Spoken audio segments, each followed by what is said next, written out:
Hi, I'm Aaron Michael Sanchez. I'm Megan Nager. And I'm Brenda Higuera. And we are here at the La Femme Film Festival 2018. Yes, it is a beautiful day in the neighborhood, and we are ready to interview so many filmmakers, directors, writers. You are excited here? I am super excited. There are tons of different types of films. There's documentaries, there's horror films, comedy films, a commercial I heard, literally all different types. Yeah. And Brenda, it's your first year here as well, but a lot of filmmakers you're going to be interviewing. Anything you're looking forward to? I'm looking for those motivational, tear-jerkers that move you, inspire you. I'm looking for those movies today, those filmmakers, producers, actors, screenwriters, all those amazing people today. That's what I'm looking for. And I'm looking for the popcorn and Coke because I can't wait to watch these movies. We'll have more right here at the La Femme Film Festival 2018.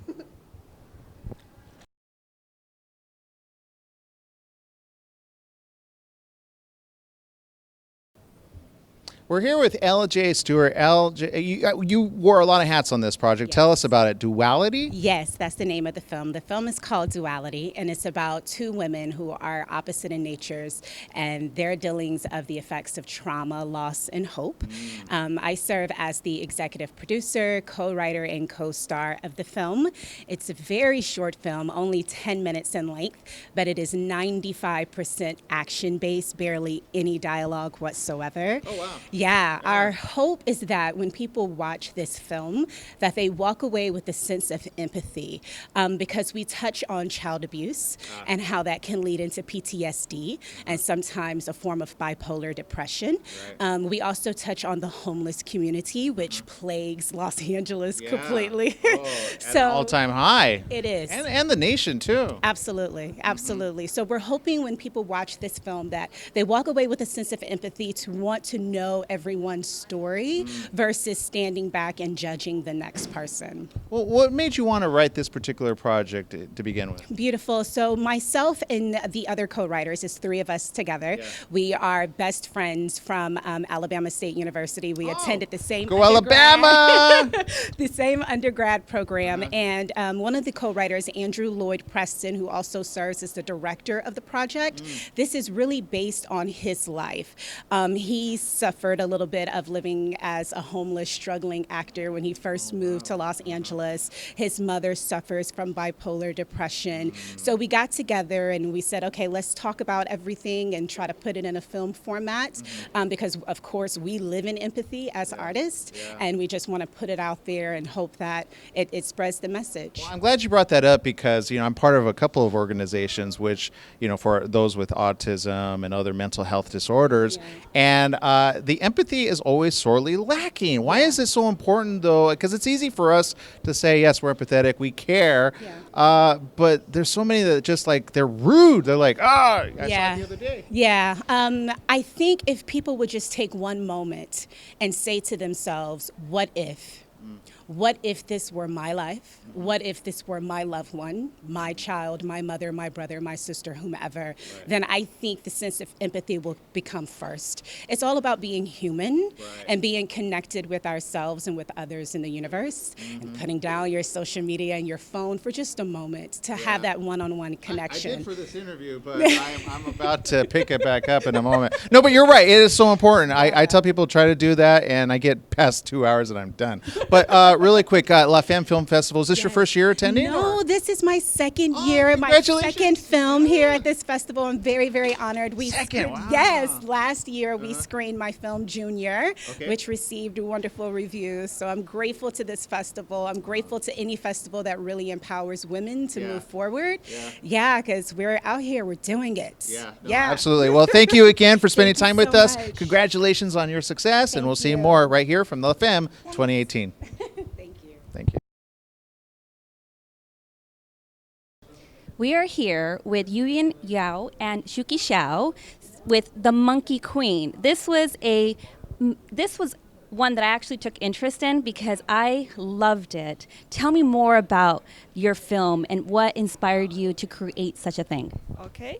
I take it. Okay. In China, there's only Monkey King. Do you know Monkey King? It's a very famous Chinese symbol of China. So and we just think that why only boy can play the Monkey King, but not girl. So that's what inspired me to do this. And I really love the Monkey King's character, so that's why I want to build the character in a feminine way. So I just build the Monkey Queen. Okay. And Shuki's coming here from all the way from China. She just flew in last night. So thank you so much for joining us here at La Film Festival 2018. So tell me a little bit more. You're the producer, creator. Really, how did you? The movie is so brilliantly made. The character, the young female, like, is empowering, and in such a way that it's like, it's amazing. How did you get this actress that you have? You're just bringing the whole staff together. Wow. Actually, he's the producer and I'm the director. Oh. Yeah, but we can answer it. Yeah, the actress is in very famous Chinese-speaking opera school. But I maybe I don't know the English name, so is in Chinese name is 中国戏曲学院. So everyone in this film school can in this theater school, I think, can play with the cargo, like picking opera, like every amazing things, I think, and they have kung fu, yeah. Chinese so kung fu. yeah, Chinese kung fu. And when I found her, because I have classmates like peers in this school, so I found her, and she is not the Monkey King's opera. She's not for Monkey King's opera, but she is for the like female warrior characters to play for that major. So she can do like similar as the Monkey King's one. So that's why we found her. Well, it's fantastic. It was a wonderful to have you here at La Film Festival. It was a pleasure meeting both of you guys. Yeah, Yuan, thank you. Shaki Xiao, thank you very much. Here from La Femme Festival 2018. We're here with Marcia Kimpton and Natalie Esperl. You are both a part of a project. Tell us about it. Bardot Blues. I'm used to reporting, so I'm ready to take. Give me that. I have Directing. Give me that. Yeah, and I had my own late night show. Yes, Natalie is one of the lead actresses in Bardot Blues, and I wrote it, directed it, produced it, and acted. Of course, I had an incredible team. We went to Thailand. We shot it in 16 days, 3 days here in LA, and it's a very personal story because it's about my brother. At first, when I was writing the screenplay, and Anthony Taylor did a great job of rewriting it. Basically, when I was writing the screenplay, it was about my depression as an artist and my brother's depression as an artist, because it's so hard, a struggling artist. Get your work out there, always in debt, that kind of scenario. And my brother suffered much worse situation of mental illness. And while we were filming, without giving the ending, what I was filming actually happened almost within 24 hours of filming. And so it's a story about, I hope, inspiration. I hope it's spiritual. I hope it's thought-provoking. What do you think, Natalie? I think it's really well done. It makes you think. It's very personal for Marcia, and I also related to a lot of the storyline as well. I think people are really going to be entertained, of course, but also surprised by the ending. I think it's going to make them really think about their own existence and their own friends and family, and about mental illness in general. And I'm really proud that I'm involved with this film, made by a woman, produced by a woman, starring a woman. She's an amazing actress as well. I'm really, really excited about this film, and I think you're really going to enjoy it. Well, I find that it's an interesting story. They say art imitates life, or is it life imitates art? One of the two. Yeah, sometimes both, right? Duality there. But what particularly when you first set out to do this, because going from the U.S. to another country and shooting there, that's quite a big decision as it is. So what was the impetus for that? Well, because I love Thailand, and I wanted to give kind of an altered reality in the situation, and Thailand does it. Right. Also, I wanted to show the dark side and the light side of Thailand, because I believe as a person, a man that I studied for many years, Emanuel Swedenborg, a 16th century mystic, that basically we choose to be in heaven or hell. Now, granted, mental illness, it's often hell. So the choice is a lot less limited, but as a person that deals with just daily life, it can be quite hard. And what I'm trying to do in the movie is give you this feeling that you can kind of go to heaven while you're here, and Thailand made me feel that way. Nice. And I don't think a lot of women, I have to be honest, I probably think I'm one of the few women that went into a foreign country, shot an entire film, or 85%, in 16 days with a limited budget. And the one thing I have to say before this interview ends, Stephen McClintock, he is a phenomenal actor. It's his first film, and he was in every single frame except for one scene. So I'm really proud of his acting, along with Natalie and Gina. Well, I want to say thank you for spending and sharing your story with us here at La Femme. It's definitely one. Now, how can people find the film itself? Well, we're still doing the film festival route. We've gotten 10 awards already. Congratulations. Yeah, which is pretty exciting. It comes out in the theaters May 3rd for a week in 10 cities. Good. And then today it's at 4:15 here at Regal's. Wow. Well, congratulations. Awesome. Thank you for spending time with us. I got to do this. Year of the Woman! Oh, there it is. You're the woman. My shoes. Oh, the shoes. I knew somebody would show their shoes. Can we get it out I there? knew there was a shoe look. There we go. There we go. Thank you. Thank you. Thank you. We'll be right back right after this. What's up, guys? Denise Salcedo here. I am super excited to be joined by director and producer Susan Scott of Stroop. Susan, tell me a little bit about this project. I know you kind of mentioned some stuff off camera, and I'm absolutely already amazed. But can you tell us a little bit about it? Absolutely. Thanks, Denise. It's wonderful to be here in LA, and wonderful to be here at LA Femme. And yes, we're very excited to bring the film to the audiences here in Los Angeles and the United States. It's been received very, very well. And the film it's an odyssey. It's a journey that two filmmakers take. We follow the reason why rhinoceroses are being slaughtered in Africa. And we go on a journey and discover why this is happening, and take the audience to the back rooms in Asia. So it's quite an in-depth look at the problem and why it's happening.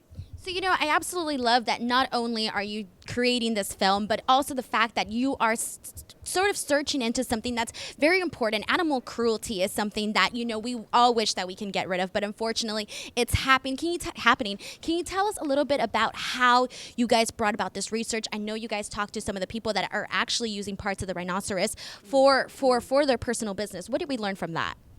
Well, it was very interesting. It's not something that people generally like to admit that they are using animal product. So it was very difficult for us to be able to find people that were using rhinoceros horn. So that was difficult, and we spent many weeks in Asia trying to find users. But in the end, it was just a lot of sleuthing, I guess. Just good old-fashioned detective work.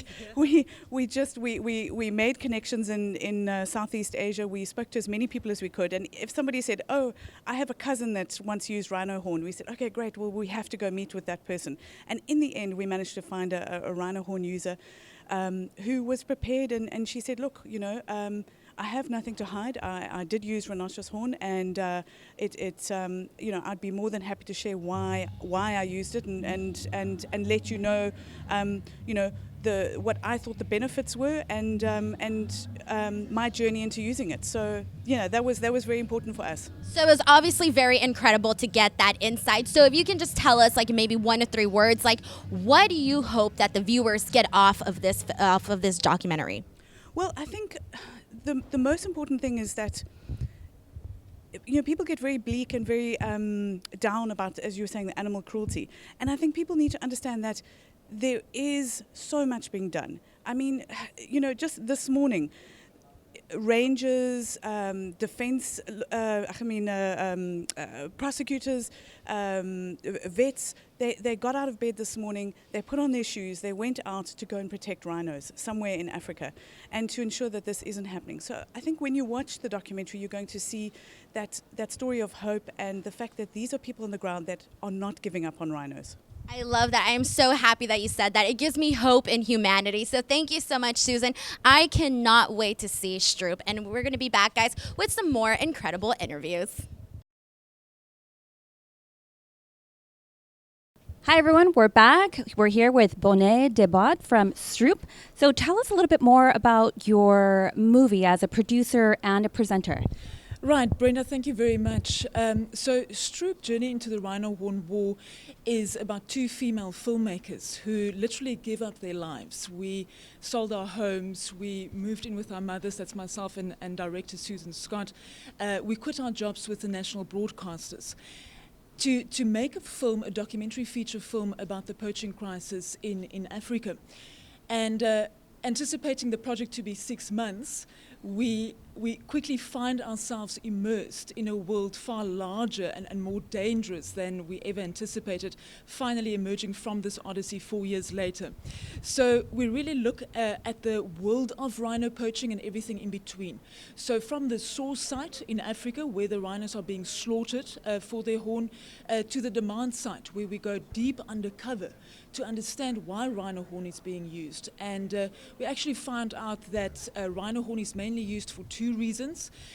We connected with rhino horn users, did interviews with them, and it's mainly used as a status symbol, so businessmen would give each other a piece of rhino horn to procure tenders, and then it's also used in traditional Chinese medicine to detoxify the body. So the demand for rhino horn is absolutely massive. So you have the problem back in Africa where the rhinos are poached, and then you have the demand in Asia.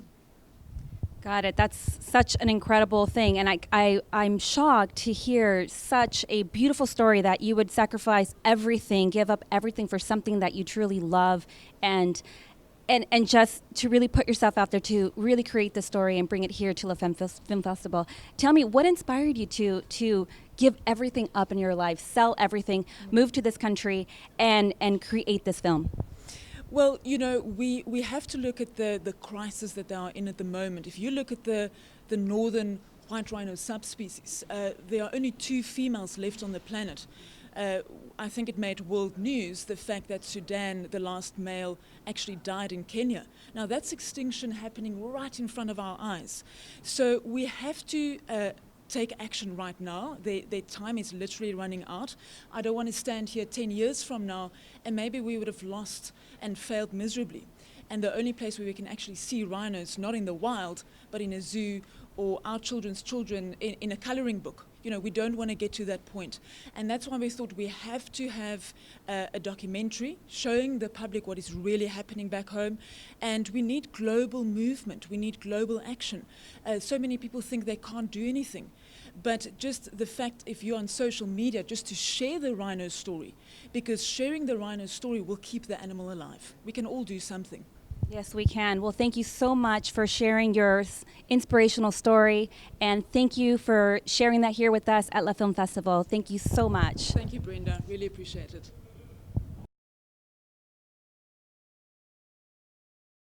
We're here with Zara Faraci. Zara, you have a very special project. It deals with another mental health situation, which is needs to be talked about. What is it? It's a PTSD related to war experience. So my short film is related to that problem because it is very important, and I always wanted to tell the story that my childhood was during the war between Iran and Iraq, and after I moved to Canada 8 years ago, I noticed that it's not done, it's not finished. Although it has passed a long time after the war, the effect is still there, and I can see it that it transfers from generation who had the experience to the next generation who have no idea about the war, and they just get exposed through their parents. So I wanted to tell a story that affects people and tell them that war is not just something that happens during a short time or few years, or The effects are continued. yes, it has a longer effect, and we cannot ignore that. So I'm totally anti-war. Well, I can understand that, having grown up around that. Very few, we see it on television. It's one thing to see it, but live it. Being as personal as it is for you, how was it easy to do this project? It wasn't. Even the writing wasn't that easy. I had to go through different drafts, different things, because it reminded me of the memories, and I wanted to show it, but not in a violent way. And the film is actually really peaceful because it shows the relationship, the friendship between two boys, two just childs. And they just go through this conflict because one of the moms interferes the friendship, and that's the problem. So they get the idea, okay, we had the war between these two nations long time ago, and we cannot be friends. Should we be friends? That's the problem. It's that whole issue of we all share this world, yet we're still divided. How does this even happen? And when our forefathers did something, we're like, why did you have to mess up my life, right? Exactly. Kind of the thing. Yeah. Now, this is your fifth film, right? What makes you love to create film? First. It's always the creative part that tells you that, okay, I'm creating something that I have in my mind, and not anyone else can see it other than I show them what I have in my mind. That's the thing that makes me tell my stories. I have so many stories in my mind that I want to share, and filmmaking is just the perfect medium. So it sounds like we're going to have you back at La Femme for your next project. Can you tell us what that's going to be about? It's a feature film. Oh, yeah. Congratulations. Yeah. Wow. That's a lot of work, I can imagine. Yes, it is. Well, you know, sometimes the same amount of work you put into a short film is what you would do for a feature. Why not do it for a feature? Congratulations. Thank you so very much for spending time with us. And for those of you at La Femme, when are we going to be aired? Just today at 2 p.m. All right. So you can follow her online where? Facebook, Twitter, Instagram, everywhere. There we go. Thank you. Thank you so much.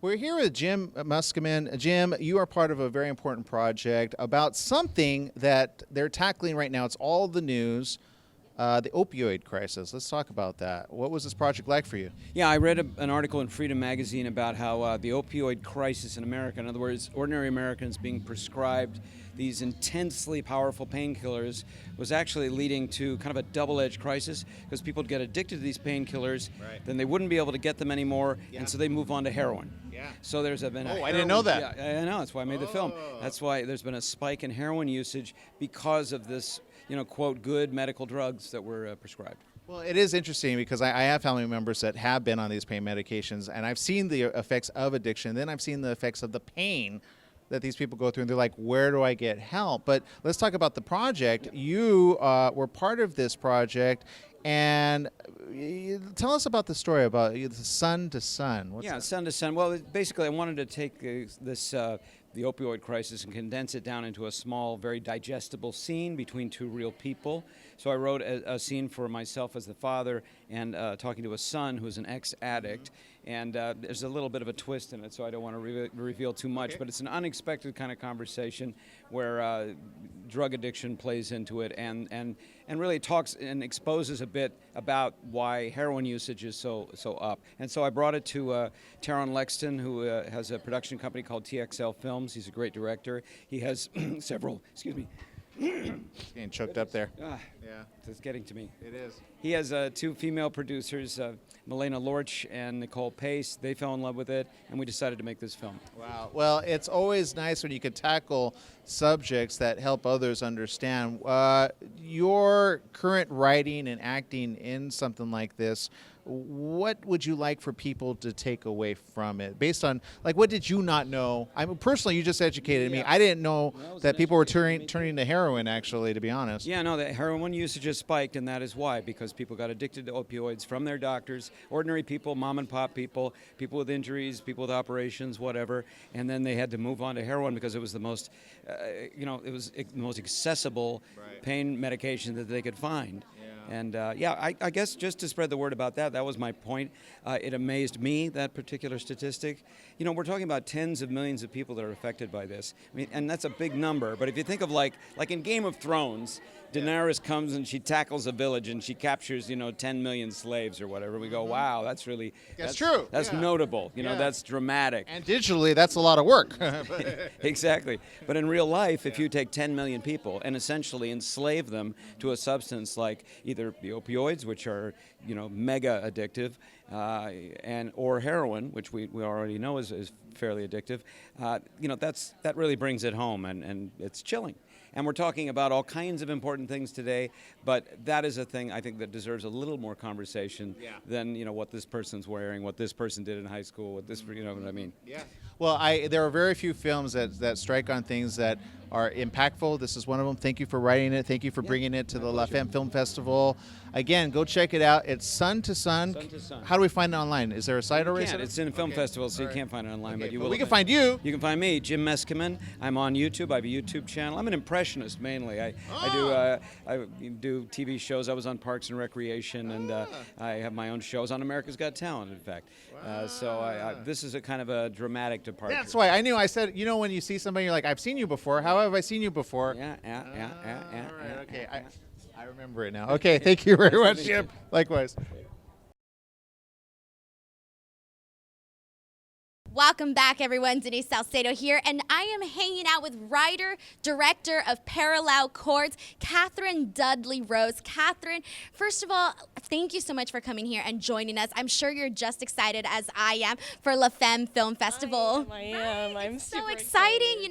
As women, we get to show what we can bring to the table. So tell me a little bit about what you brought with Parallel Chords. What is it about? Tell us all about it. Yeah, so, it's a music-driven drama dealing with a complicated father-daughter relationship.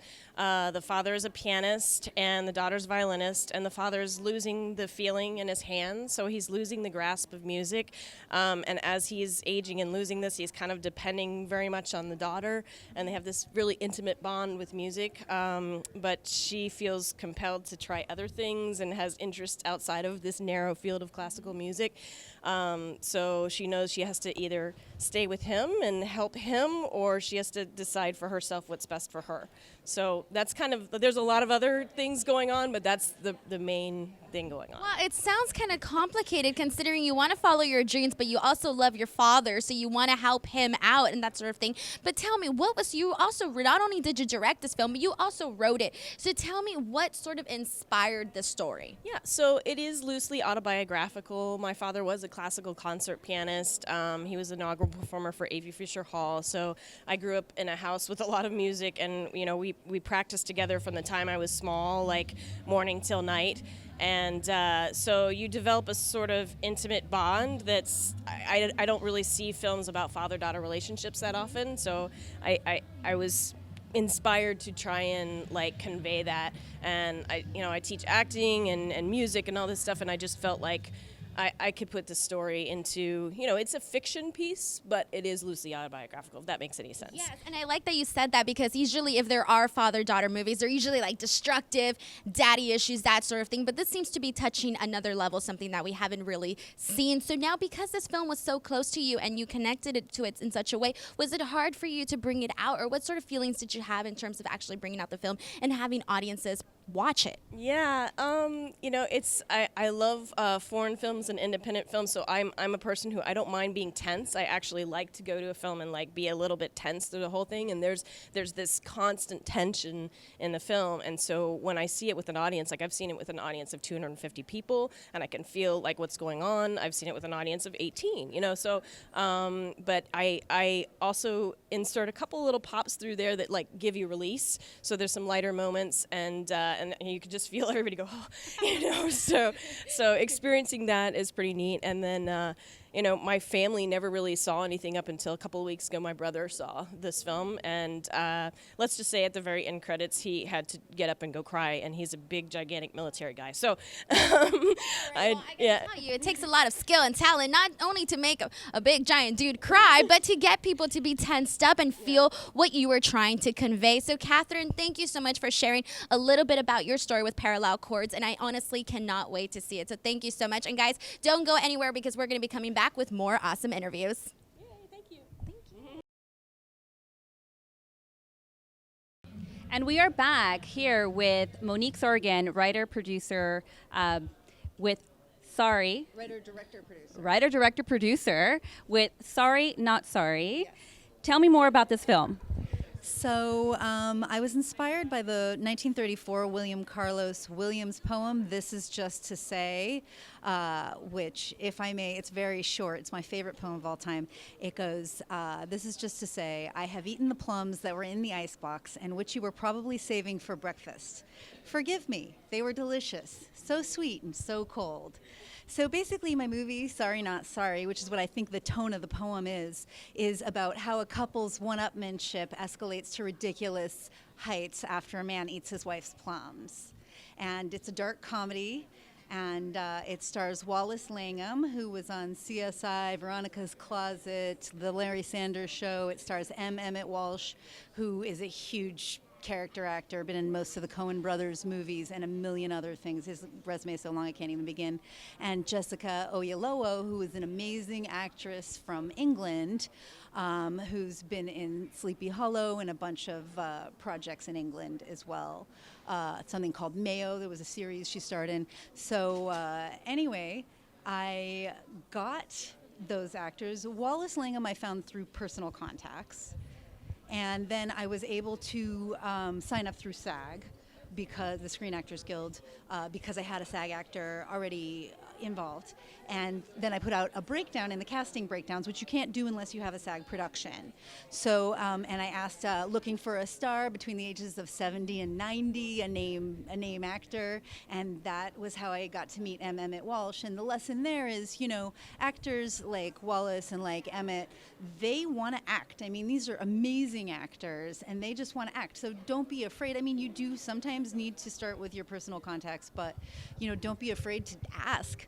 And, I did get turned down by a lot of people along the way, too, but I ended up with this amazing cast, not for those roles specifically, but, and then Jessica, who's an amazing actor, also I found because her daughter is in school with my niece. Oh, wow, that's great. And so I had met her once, but my sister had a relationship with her, and we just emailed her, and I was like, when I met you, I realized you were perfect for this role. I really wanted someone English because the movie gets so nasty that I thought the English accent would just add a sweetness and an innocence to the nastiness, and she did a fantastic job, and in a lot of ways she really ends up standing out in this film and making a little bit about female empowerment, which is an important topic to me.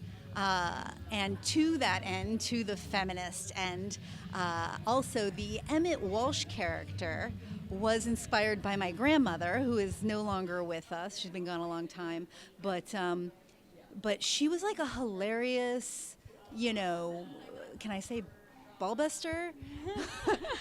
I don't know if I can say that, but she was hilarious. But some might think she was a nag, but it was just always really funny. She was very bossy, very demanding, but also hilarious. For example, we went to Yosemite and we showed her Half Dome, and she was like, "We drove all this way to see a rock?"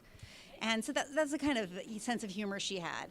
But that said, when it came down to casting, I was at first open to casting a man or a woman. But as push came to shove, I realized that I didn't want to portray another woman nag on screen, because men, especially at that age, but men do nag just as much as women. So I ended up casting my grandmother as M. Emmett Walsh, a man, as sort of an act of feminism. And I think he's very convincing. Well, we'll definitely have to check that out. Can you share with us how we can find you? Yes, well, I am the only Monique Sorgan on the internet, so I'm at Monique Sorgan pretty much everywhere, Instagram, Twitter. On Facebook, you might want to find me at Monique Sorgan Love. And also, Sorry Not Sorry has a Twitter, Not Sorry Film, and a website. What I would love is if you came to see my film tomorrow night, Friday, October 12th. It's playing at 6 p.m. We're first in the block of films, so be on time. And if you come to that block, you will be entitled to 3 wonderful short films and a 90-minute documentary, which looks really, really interesting as well. And we're going to meet up for drinks across the street afterwards, so you're welcome to come say hi. Sounds fantastic. We'll hear live from La Femme Red Carpet 2018. Thank you.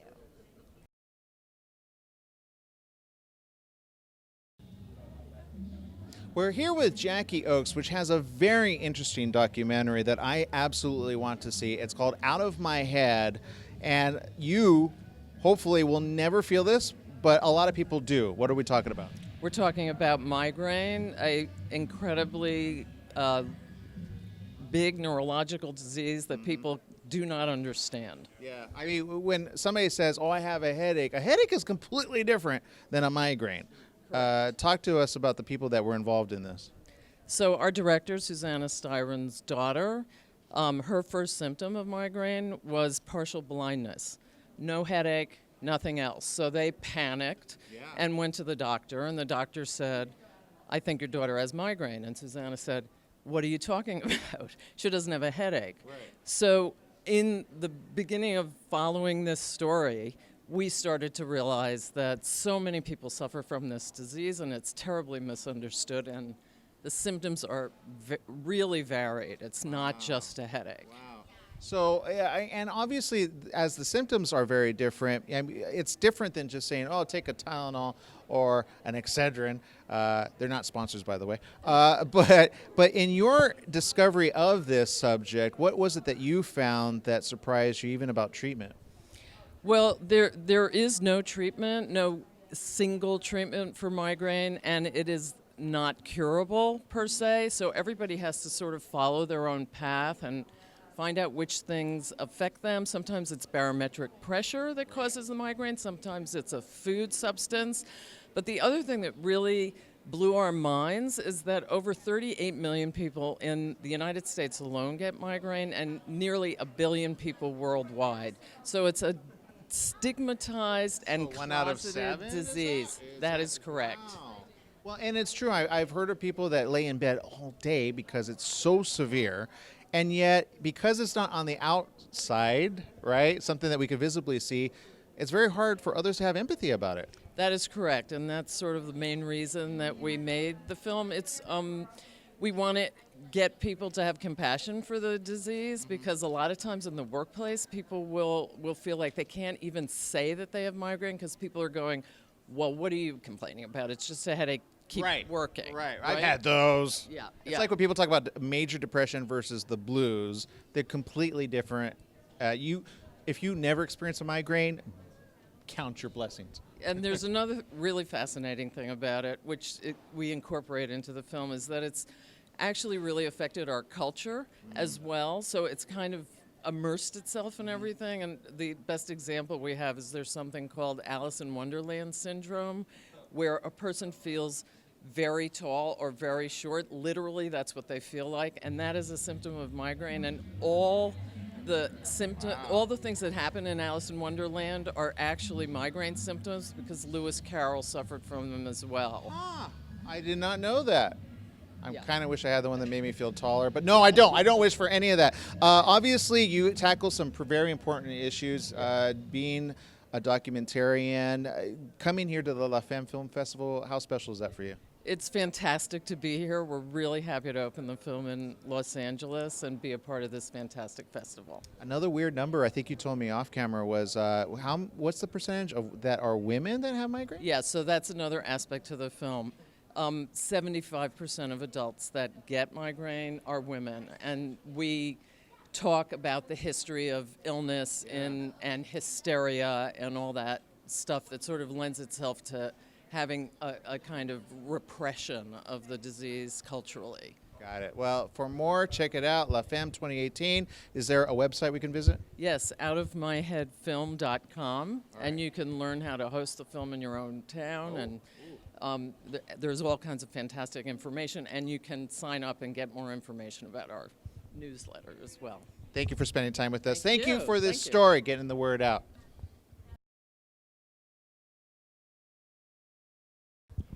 Hi, and we're back here at La Femme Film Festival, and I'm here with Madeline Kennedy, and she is the producer of Thicker Than Water. So tell me about your film. I heard a little bit backstage, but I want you to just share with us that beautiful story here with the audience. So Thicker Than Water is based in Australia and Queensland, and that's where we filmed it all. And it follows a woman called Ludmilla, who is a sister with 3 brothers, and it's about her keeping things together when the eldest brother, who is a recovering drug addict, played by Pete Murray, who was a singer in Australia and made his acting debut with this film, comes home. And it's beautiful because this was my first film, especially as a producer, and what drew me to it was it's a story that shows a woman's courage and ability to overcome obstacles, and it was a real labour of love, especially being a female filmmaker. And it was a chance to really put my hometown of Caloundra, which is a beach town, on the map. And so we put it as that backdrop, and we filmed in places that I grew up in, so that was quite nostalgic a little bit. And yeah, it was really lovely because it was quite independent, it was small budget, but we had a beautiful family of a crew and a cast, and we all came together and made this story. And yeah, I'm so honoured that it is being screening here at La Femme. Yeah. Sounds fantastic. Now, your story, what made you write such a story or produce this story? Was this something that came close to home? How did it affect maybe your crew? You know, because this is a heart-sunk type of story, and it really resonates with a lot of people out there. Yeah, I think so. The writer was a woman called Ellie Popov, and she's also the lead actress in it. She brought this story to me in late 2014, and where it kind of inspired from her was she never had any brothers, and this story allowed her to kind of have that part of her life explored through art. And she wanted to bring her Russian heritage into it, so they're obviously a Russian family. And what connected with me was this idea of putting family and its definition under the microscope, because it explores the family that you're born into, the family that sometimes you try to escape, and then the family you choose for yourself. And that's your friends and your loved ones. And that really resonated for me because I really wanted the chance to show that family isn't just this old stereotype that we have. Family extends far beyond that, and it means so much more to people now. And to get that message out was really important to me. And so I took the project on as a producer, first time, yeah.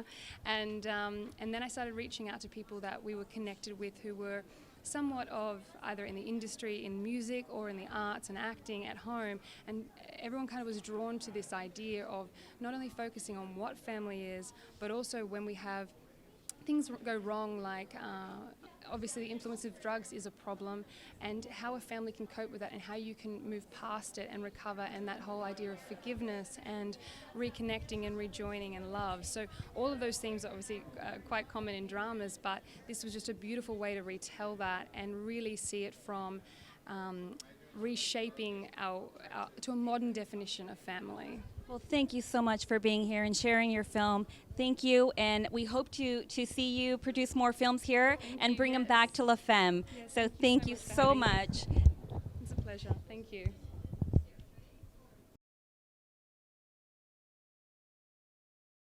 We're here with Sophia Miranda. You are part of a project. Let's talk about it. It is part of something that needs to be talked about. Let's talk about it. We are the filmmakers for Pink Tiffany, which is a documentary that we shot in Nepal, in Kathmandu in Nepal, over the last year, yes. So following an amazing young woman who's an inspiration, who we were so inspired by that we were like, we just got to tell her story. Yeah. So yeah. And talking about this project really quick, you are part of the La Femme Film Festival. Is this your first year?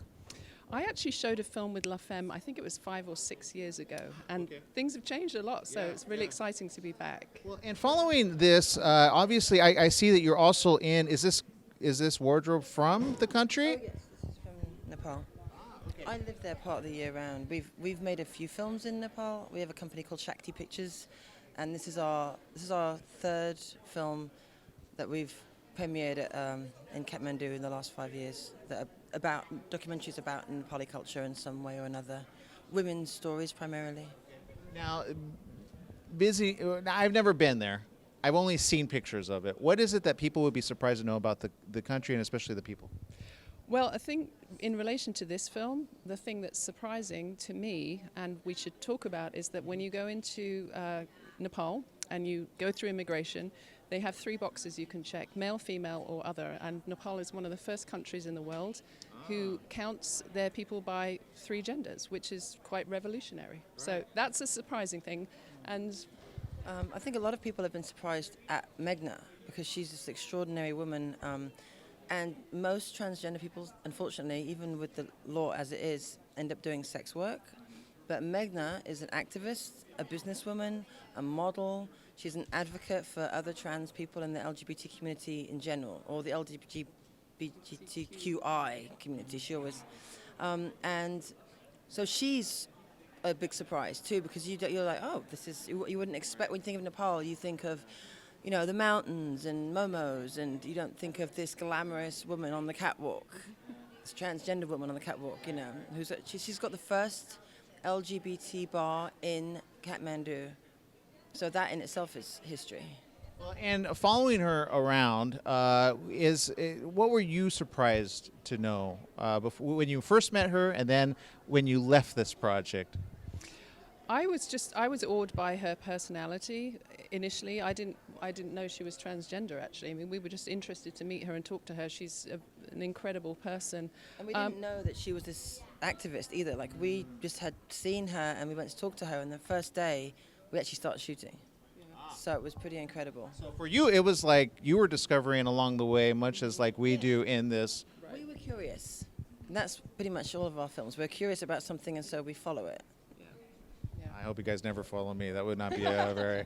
But, well, obviously, you're bringing it here. Thank you for doing that. Obviously, La Femme loves you. We love you for coming back. What should people know when they want to go and do a film of their own, maybe even as women? Is there a difference?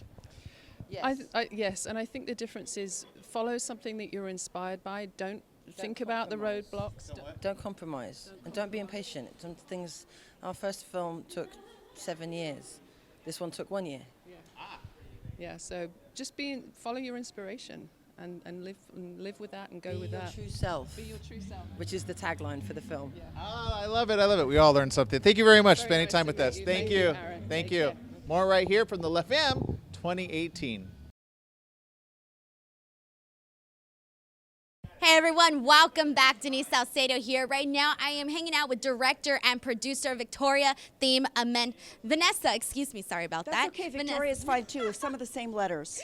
It was bound to happen today, right? Vanessa, I have to tell you, when I was talking to you earlier, I could just feel your passion like oozing out of you. I feel you have so much passion for not only what you've been doing today with your project with Amplified, but just in general, getting the voice out for women out there. Can you tell us a little bit about the project Amplified? I would love to. So, I used to be a Foley artist in the film industry, and sometimes I dabble in it now and then.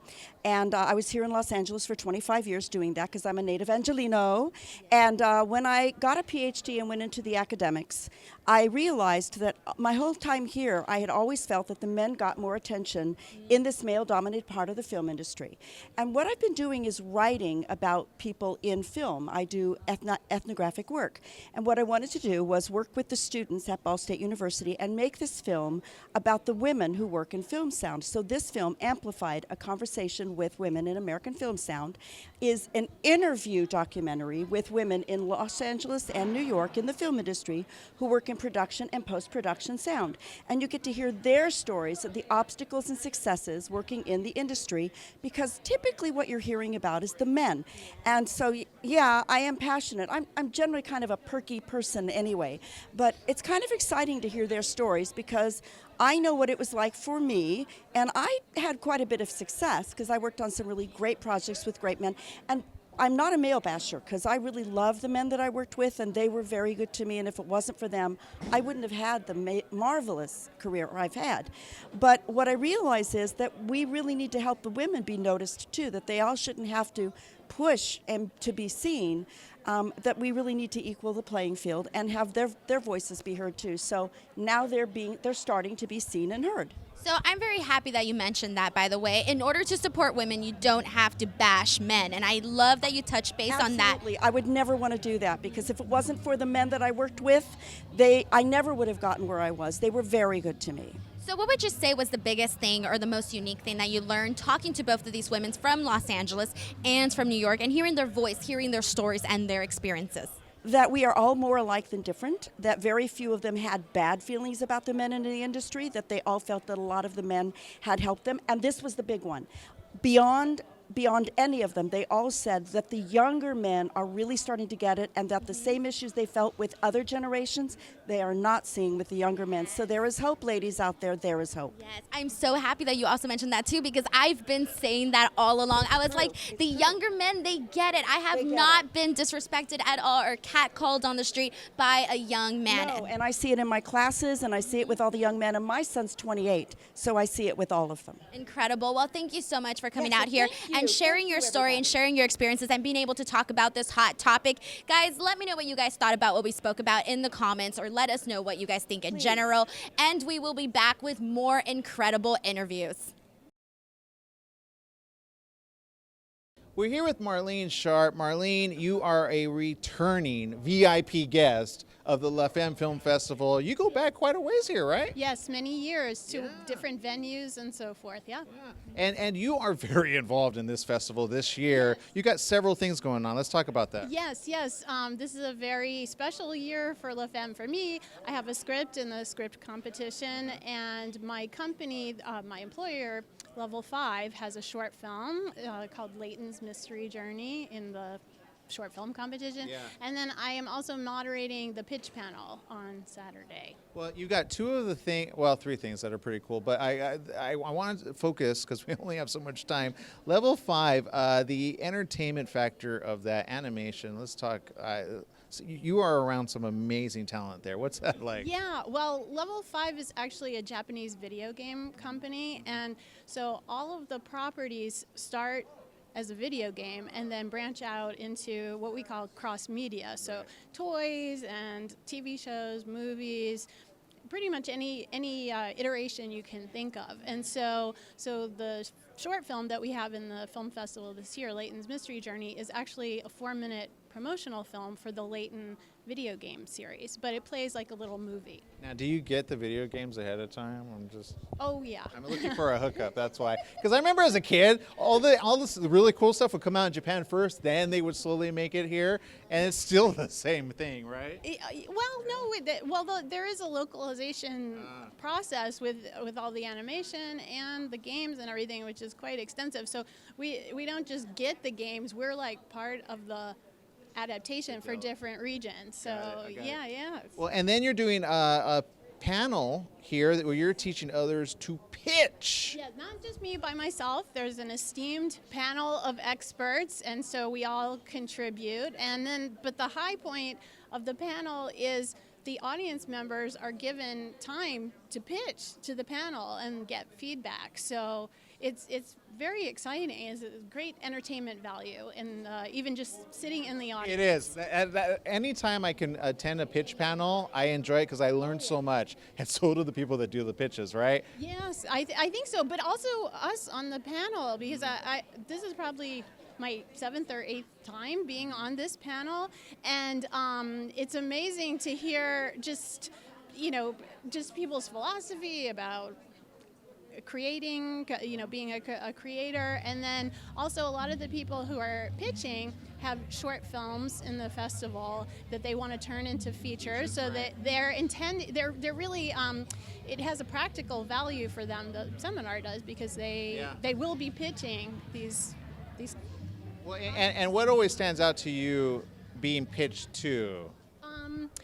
I really like the enthusiasm, like someone who's really passionate about their project, and passion can usually rise above anything else. You know, if somebody has an entertaining, enthusiastic pitch, it makes you want to pay attention to it, and something conversational and relatable too. It doesn't have to be the most cutting edge concept, but if it's, you know, if you feel like, hey, I could buy into this story, it sounds like me or somebody I know, it's intriguing. It's nerve-wracking. I personally would rather host anything or act in anything than pitch. I'm just saying, it's nerve-wracking.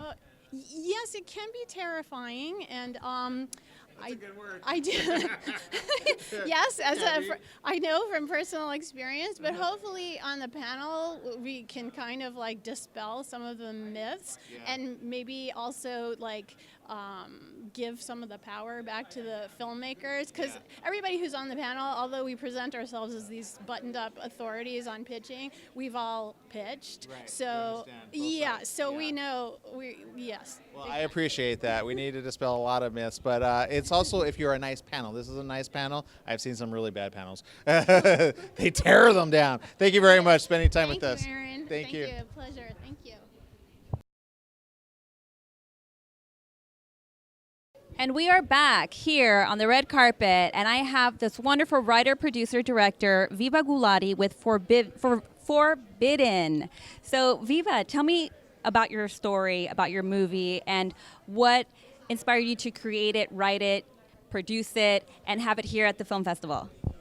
Well, Forbidden is a short dramatic thriller about a Sikh woman who elopes with her Muslim lover and how her family tracks them down and commits horrific acts in defense of their family honor. The film is really significant for me because it's inspired by a true story of someone that I know very well. So it comes from a personal space, but the mission of the film also is to raise awareness about honor violence and honor killings in the West, which is on the rise. So what prompted me to write, direct, produce? It's been a story in my mind for ages. I really wanted to tell this story, and I wanted to tell it from my heart. And it didn't really matter how many obstacles came my way. I just had to make this film. So, and when you want to make a film your own way, you have to write it, you have to direct it, and you gotta produce it. So, and I'm thrilled to be here because La Femme is such a fantastic festival. It's all female. There's a supportive environment for women filmmakers, and really, it's a great atmosphere. It's a good place to be at this time. Fantastic. So if you can tell yourself your past self when you were producing it, writing it, going through this whole experience of making the film, and if you can give yourself one advice, what would that be? You know, I have no regrets about this project. Everything that went on for the best. I feel if I had to give myself advice, it would be just to make sure you get a solid producer on board for the next one, because being a director, you really want to focus on the creatives and not be all over the place. So yes, always get a solid producer on board so you can focus on what you're supposed to. So do you have any other projects in mind? Yes, I am working on several projects right now. They're in the writing process, so it'll take some time. There's a series that I'm writing, there's a feature that I'm writing, there's a short that I'm writing, so everything's in the process, but you'll be seeing all of these things soon. Fantastic. Well, sounds great. Well, we can't wait to see more of your features, possibly here at La Femme, and thank you so much for joining us here at the red carpet of the 2018 Film Festival. Thank you.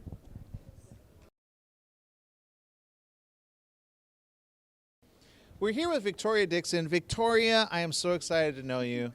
Victoria is what we find in the business, one of those you didn't know. When did you know you wanted to do your film? Because this is your first film and it's premiering here at La Femme.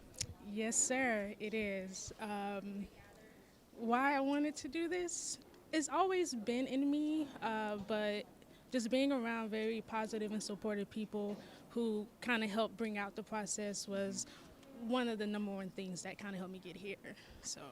Well, and her backstory, your backstory, if I could share, is you're a chemist, right? Yes, I am. But you do that, but then you're like, my passion is filmmaking. Yes, sir. And so obviously the question is, you live in Texas, right? Yes. And how did you put a team together to be able to do this? Because a lot of people go, well, I have to go to school first. I got to do that first. I got to go to Hollywood first. You said, forget all that. I'm just going to put this together.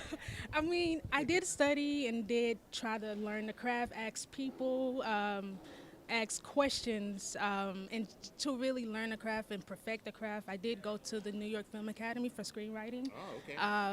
And then from there, I just asked who was around me. And then from there, I just connect to more people, and I had a film at the end. Well, let's talk about this. It's called Better Now. Yes. What was going on before it were Better Now? It was literally everything on the paper, trying to figure out how to actually bring it to life. But when it came Better Now, just to kind of give you a little bit of what's it about, it stems from the ideal that you can never reach perfection, but you can always be better than you were before. It's about a marriage and family counselor who helps her patients cope with their problems, but finding it difficult to deal with her own set of issues. The recurring questions throughout the seasons are, who heals the healer, who counsels the counselor, and how will she be able to pour into her patients when she eventually becomes empty? I am so glad you're doing that, because nobody talks about the lady that hears all your stuff. Sometimes they don't always got it together, and you're like, well, you're helping me. How are you doing? Right? But so I'm glad you're doing this as a web series as well. But you're doing the film circuit first, then it's going to be available so everybody can watch it. Let's talk about that process. How cool is it to be able to reach out to your people that want to see this, and now they can watch it after being in the film? But what's it like being in the film circuit? It's amazing. A different world from being in a lab where it's just like literally you, someone else, and you're basically, in my situation, just playing amoebas? playing with Petri dish? You could pitch your idea to the Petri dish.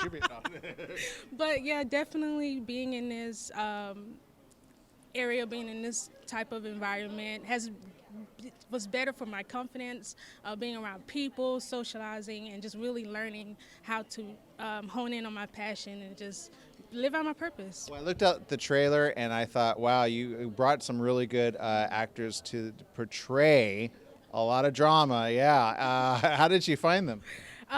Some of them through backstage, but again, just do you know any actors? And just starting from there, starting from who was around me. What was it about her that you said, oh yeah, she's right?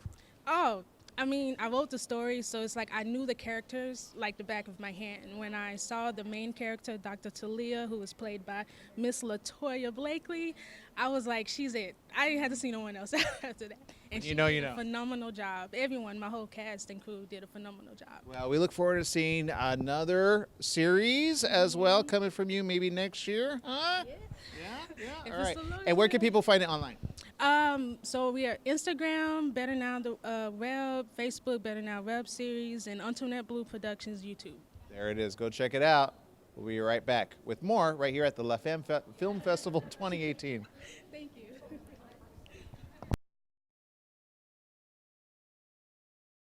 We're here with Lillian Glass. Lillian, you are part of a project, very interesting story. Let's talk about it.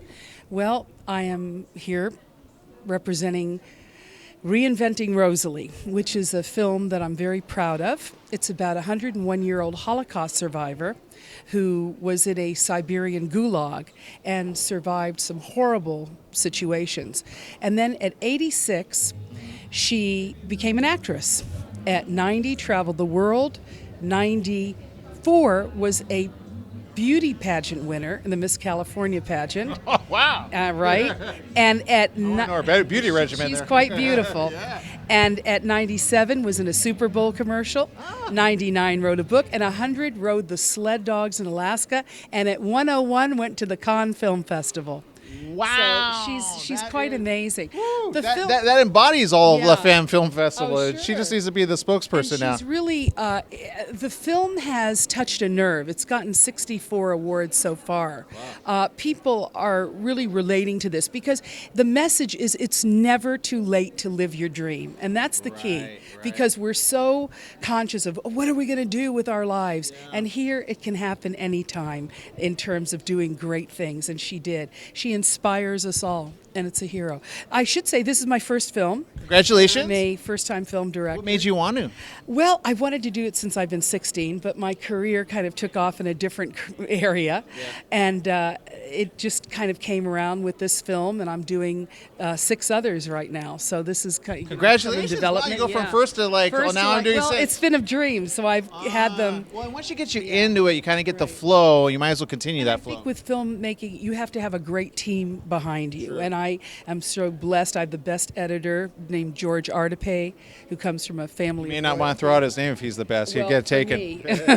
And I have the best cinematographer, Marcel Melanson. And these are just wonderful people that are part of the team that made this film really beautiful, and I'm so honored to work with them. Well, and covering such an amazing woman, how did you find her, first of all? She's my mother. Oh, wow. I did. Oh, so this is okay. You know firsthand. I know firsthand. Wow. Okay. Yeah. So. And it was a film, it had came about by, she had written a book, and a friend of ours, a family friend, says, you should do a documentary. I said, well, how do you do that? He goes, you'll figure it out. You know how to do things. So I figured it out. And here it is. And, read everything I could about how to be a director and how to, actually directed this and I produced YouTube it. everything. Yeah, and it works. How to be a host. Well, you're doing pretty good. Thank you. Yeah. That's pretty good. But I want to say, obviously, you've done very well with this. You got 6 more down the line. Congratulations. What is it about La Femme Film Festival itself that makes it different than all the others? I think it's a film about women, for women, by women. And I think women are so not represented. And I think we need to have more women film directors like myself.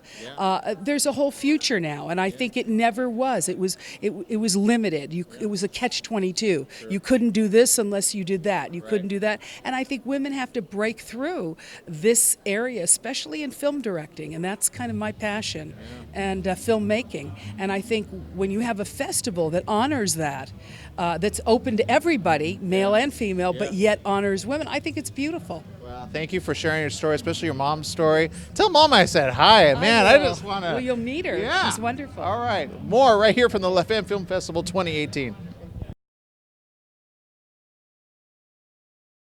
Well, it's been an interesting one. We're still continuing our live coverage here at the La Femme Film Festival 2018. You guys had some really good interviews. I was looking at some of them. Any stand out? Honestly, they were all super great. One of the things that I noticed about each and every single woman that I talked to today was that their passion was absolutely incredible. And then the stories, these weren't just stories that they threw together. No, these were stories that they had connections with, whether it was a father-daughter story or about women in media. All of those sorts of stories, even animals. It's crazy all the topics that were discussed or are being discussed during this film festival, and the incredible amount of passion that is being brought along with it. Yeah, I enjoyed a few which were about some very serious topics. One was on migraines, right? Not just regular headaches, but migraines. And then another on the opioid crisis. Did you know that people are now turning to heroin because they can't get opioids? Yeah. No. Yeah. No. I know. No. Yeah. But you had some interesting filmmakers as well. I had amazing filmmakers. It's so many that I couldn't pick just one. Their passion, their drive, it made me want to create something, share my story. It was so amazing. And for them to come out here to share their story, to put it out there, to fly from across the country was just amazing. And it was just wonderful to see them here, to be able to inspire other women to come out, to just share, create, do it. Just do it. Just step out of your shell and just do it. Yeah, I think the last one I just interviewed, this is her first film, but she was talking about her mom, who was a Holocaust survivor. Yeah, and then did everything late in life, like it won a beauty pageant in her 90s.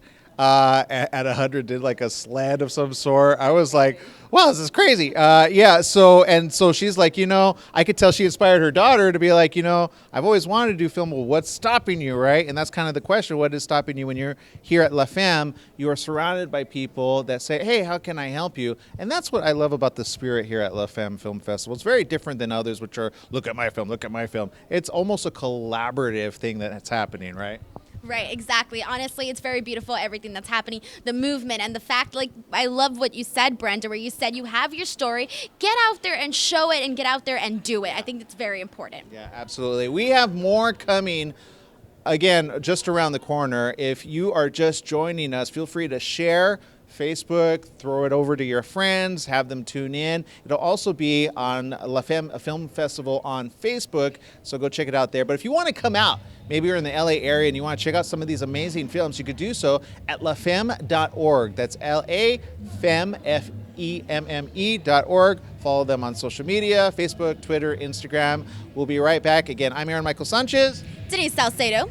Brenda Higuera. That's right. More right here from the 2018 La Femme Film Festival.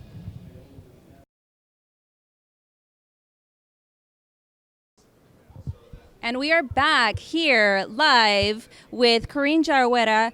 She's a director of Memories, and I got a chance to see a little clip of her movie, and it was so touching, so amazing. And I'm going to bring it back to you to share, what allowed you to have such an amazing video here at the film festival. Well, fortunately, I was selected. Oh, fantastic! But I was living abroad in Russia, and I saw a performance that really inspired me. And it was interesting because I was watching a performance, and while I was watching a performance, I was seeing a totally separate performance in my head, which was this music video. And it's a story of love and memories and romance, and I don't want to tell too much, but it's just a great inspirational story of moving on, and a story of an acrobatic performer's life. Fantastic. So tell me a little bit more about your cast. They were just, the family that was on it's just touching and moving. This movie that I saw, it was just so amazing. I can see why the film festival selected you, and it's going to be one of those must-sees. So tell me a little bit about that. So it was a lot of fun, really interesting. The entire cast is Russian, and they speak Russian. However, I speak some Russian, they speak some English, and so we were able to communicate through a variety of charades and patience, but then some of our core actors, they did, and my DP, he did speak, so their English was good enough, and the message was able to be conveyed. But there was a whole lot of theatrics to get messages, but their acting was great. I was really impressed with them. Everyone was quite passionate about it. We filmed it in a small town called Yoshkar-Ola. I'm sure I'm saying it wrong, within Russia, but the people were great, and we filmed it in 0-degree weather. So. Oh my goodness. Well, you would never tell from the body language that I saw. You would never know that it was 0 degrees or under 0 degrees. Yeah. Very, very cold. Well, thank you so much for sharing that story and being here with us. And we hope to see more of your work soon. Thank you so much. All right. Here from La Femme. We're here with Linda Chorney. Linda, you have a very interesting film that you know a little bit more than the average person. When I sing, what made you want to do this? Because I'm a self-absorbed artist looking for the ridiculous quest for validation. Wow, okay. Aren't we all? But let's talk about this. Obviously, it is what I would call an autobiography then? Is that a film? Yeah, I would say it's the rocky story of the independent artist, and it is my story, and I like getting the truth out, so I made the movie. Well, you have some even in the trailer, I saw the moments of truth, of sometimes things you hear. It seems like you put a lot of other people in this as well. Have they seen it yet, or what do they think? A lot of people have seen it. Chris Mulkey saw it, who we got to play the rock doc, and I think he might be coming to the festival. Nice. And most of the cast has seen it, but Neil deGrasse Tyson hasn't seen it yet, but I'm going to see him in New York. Oh. So we're that was a showing cool little shot there with Neil. Huh? Yeah. Who in the universe is Linda Chorney? Exactly. Now, when you put something like this together, especially when it's a piece about you, what was that journey like? Because, people ask me to write a book, and I'm like, I don't know where to start. Where do you start? Try to get some money.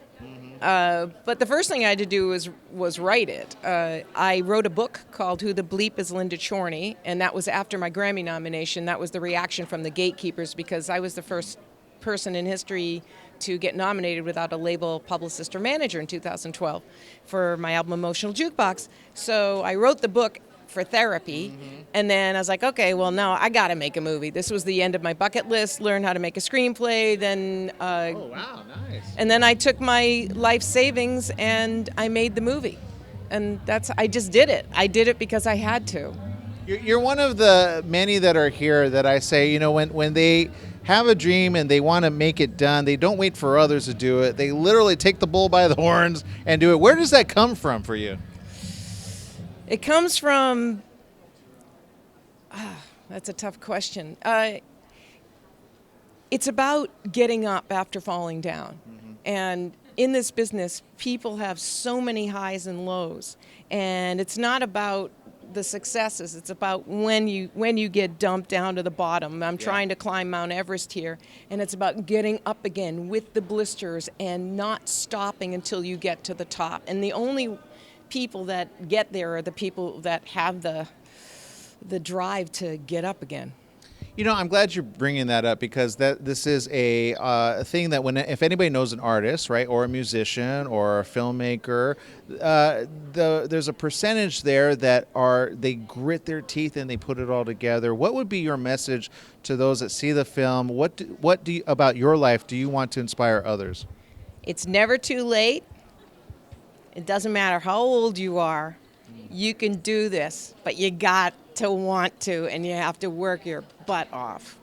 I like that. And never give up. Yeah, some do the law of attraction and meditation, and they sit there and then they wait for it all to come to me or come to them. Meditation? Yeah, but action without works is dead, right? And that's what you're doing. That's my point. Exactly. Yeah, you can meditate all you want, but you got to get up there and do it. Lights, camera, action. And Thank you. cut. Thank you. Thank you.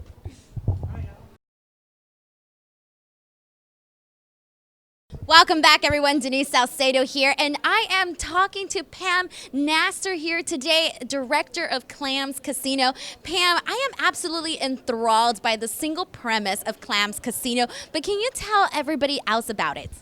Clams Casino is based on, it was inspired by the South Korean phenomenon called mukbang, where it's a live broadcasting website where people log on and eat large amounts of food on the internet and have thousands of people watching them and pay to watch them eat.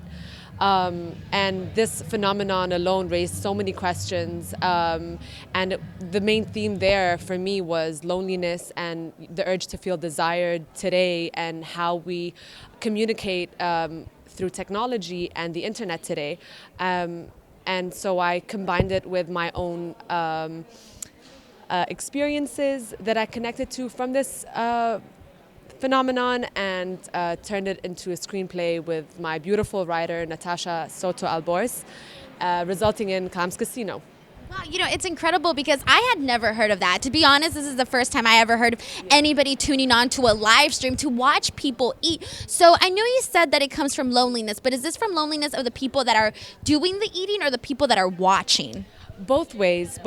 So it's really popular in South Korea as well as some other Asian countries, but it originated there, and both parties, you know, the number of people living alone in South Korea is increasing rapidly over the past couple of years, and you know, young people are coming up with solutions to relieve themselves from being alone. And I mean, I think it's a very witty thing to do, but everyone has their ways, and at first when you watch it, you're like, this is so weird. But when you really look into it and give it some time, you realize that anyone can really connect to this because we all feel lonely and we all have a desire to feel wanted and to feel loved. So now you said this is popular in South Korea, right? So I want to know, do you think that this is something that is going to sort of expand, or you think right now it's still sort of in just that community alone? What did you learn from your findings? It has expanded to the States, actually. It originated in South Korea in 2012,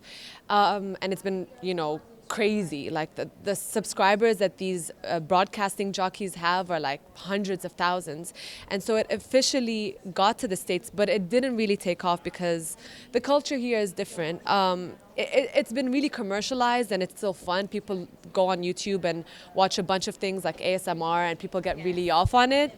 And also watch mukbang that has been, westernized. So, but it's not as popular as it is in South Korea. It's not, I don't think it's taken in the same tone as it is over there. Incredible. It's absolutely interesting what people are actually interested in, because I know that I've watched ASMR videos and they are sort of addicting. So I can see where this is coming from and watching other people eat. So I haven't personally looked into it, but I think it's absolutely incredible that not only are you looking into it, you did a film about it, and now that the word is out with Clams Casino. So Pam, thank you so much for talking with me today and letting us all in this incredible finding of yours. All right, everyone, don't go anywhere. We still have way more interviews coming up.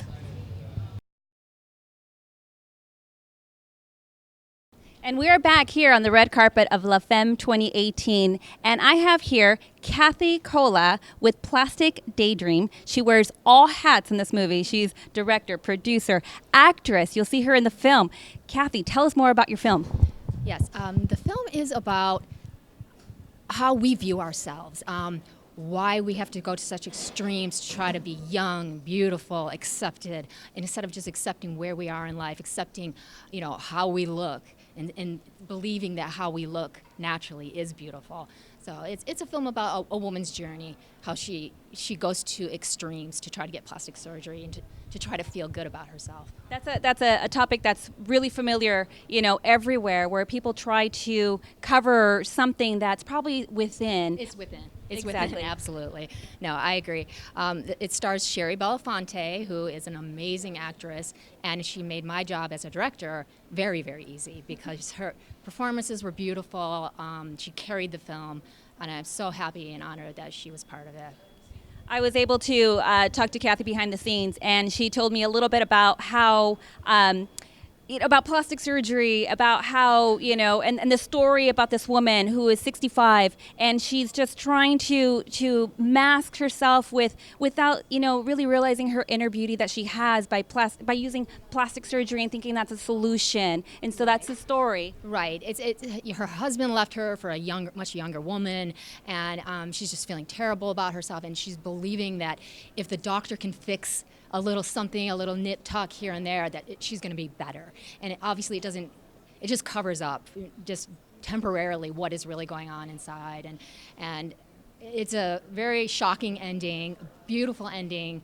I'm not going to tell what it is, but please watch the film. And it's a gorgeous ending. I'm just so proud of just the whole thing, how it turned out. And Yeah, so we're definitely going to have to keep an eye out for Plastic Daydream and the story of this woman who is truly beautiful from the inside, doesn't accept her beauty from the outside, is trying to, create new beauty with surgery, but the reality, she was beautiful already. That's the reality of it. She is a gorgeous woman. I mean, obviously, if anyone who knows who Sherry Belafonte is, gorgeous bone structure, beautiful woman, young, 65 only, but what is going on inside makes her feel like a hideous, ugly monster, which we did have an amazing makeup artist, Christina Yu, who did a little bit of good work and tried to cover up the beauty that Sherry really has. So you'll have to see the film, too, to see that part. Well, fantastic. Kathy, thank you so much for being here, sharing your movie. I'm sure you've inspired someone out there that feels that I need to have plastic surgery, and their true reality is we're all beautiful from within. So thank you so much for being here. Thank you so much. Oh, thank you. It was so great. Pleasure.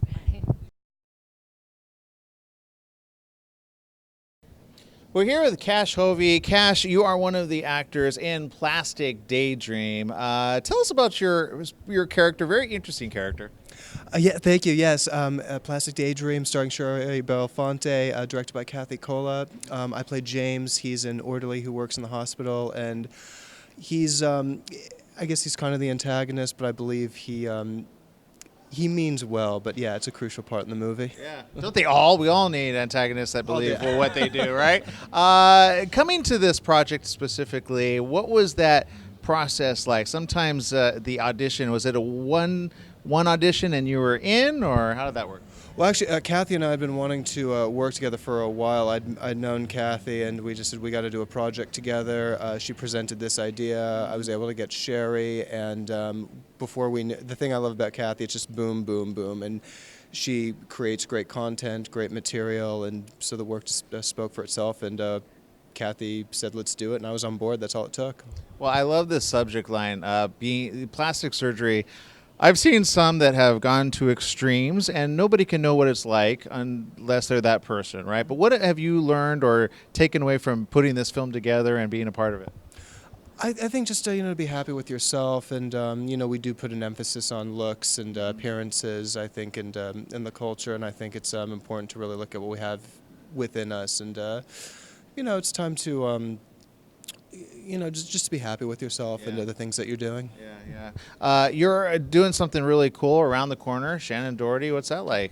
Yeah, no, it is a movie called Undateable John. It was just picked up by a Stadium Media, so that should be due out later this year. But yeah, Shannon was incredible. I loved working with her. Yeah. Well, I'm glad she's in remission, right? Yes. So she's back to work know, there. She's a fighter, and I learned a lot working with her, and she was very sweet, and we had a great time filming. She was so fun. Now, has this been your first time at La Femme? First time at La Femme, yes. Okay, and being at La Femme and being surrounded by women filmmakers, is it different than other films that you've been in, or is there no difference?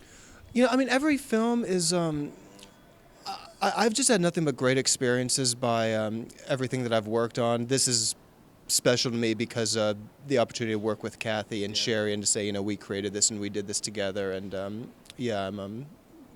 When it comes to the filming process, do you guys do like 20 takes and then keep that one, or do you go for that one and just do you improvise? Does she give you any leeway there? We stuck to the script. I mean, there was a lot of freedom, but there's those times when we do stuff as a precaution, like, hey, we nailed it the first time. So Well, you know it when you have it, right? You know it when you have it. That's so true. Yeah.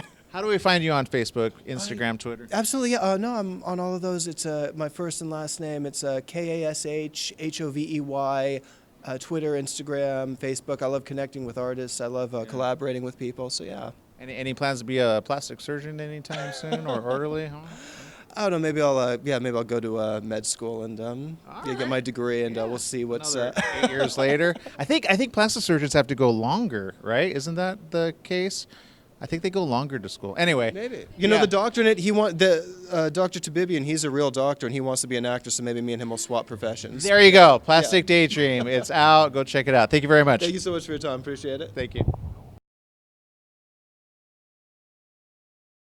Welcome back, everyone. Denise Salcedo here, and I am at the La Femme Film Festival. And joining me right now is director and producer Brenda Ray. So let me ask you, Big T, first of all, I am absolutely amazed with how you already told me a little bit about this film, but can you please tell everybody what the T stood for and why this project is so close to you?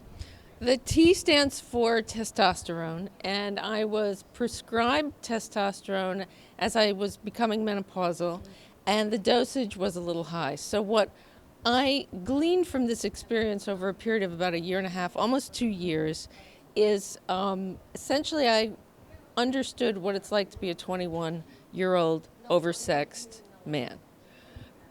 It was an experience unlike any other. It was discombobulating. I had to navigate a little bit, but it didn't take long to just realize that there's one thing I wanted and one thing only, and we don't need to say what that is.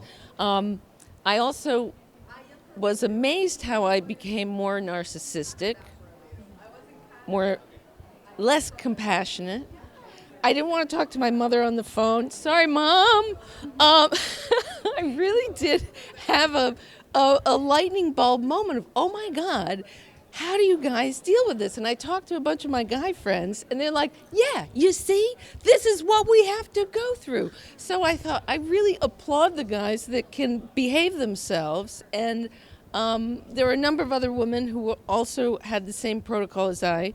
And some of them joined swingers clubs, and so it was really kind of a sex positive exploration of what do I really want, what turns me on, what gives me pleasure, what gives you pleasure. I mean, it's all about essentially being responsible for our pleasure and where is that going to lead? Because ultimately, and this is where the story will go in the book, it's becoming a book that will then become a series, is seeking pleasure outside yourself is never going to be fully satisfying.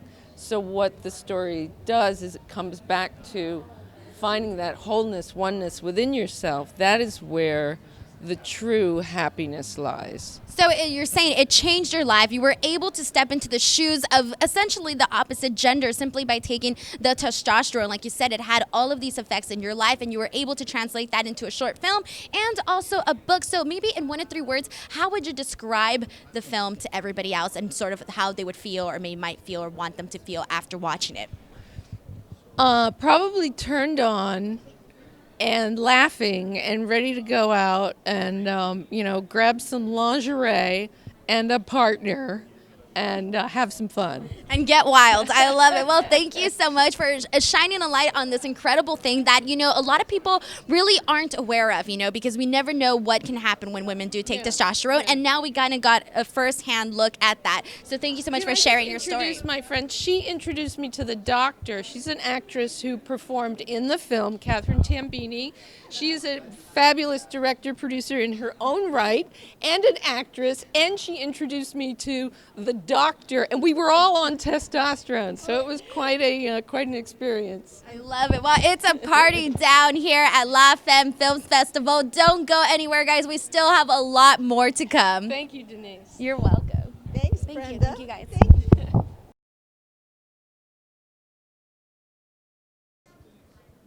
Hi, everyone. We're here with La Femme Festival 2018. And on the red carpet, I have here Rafaela Salomao with The Boy in the Room. And she is the director, correct? Exactly. I did the direction. I also did the writing. It's based in a tale of one of my friends, Wanderson Lana. But I did the script, also the edition and the art direction. Fantastic. And so I was able to talk to you a little bit behind the scenes, and you told me such the beautiful story of this film that you have here featured in the festival. Tell me more about this film. Exactly. We talk about a very hard subject that is about suicide, and even harder, we talk about a suicide of a 30-year-old boy. So we try to use the point of view of the kid, of the childhood, to talk about this subject that's really hard. I have a company of theater, and we have like 14 years old of work exactly with this kind of theme that is death, deception, for childhood, for the youth. And we want to, with this movie, to open a window for this discussion, because we have our kids, they are living all the deceptions, all the hard things that we pass through. They can feel this all the time, and we need to talk to them. They need to know, we need to have information about this for we be able to prevent. So yes, exactly. We are losing a lot of people for people that just don't want to live anymore for some reason, for some deception, for some situation.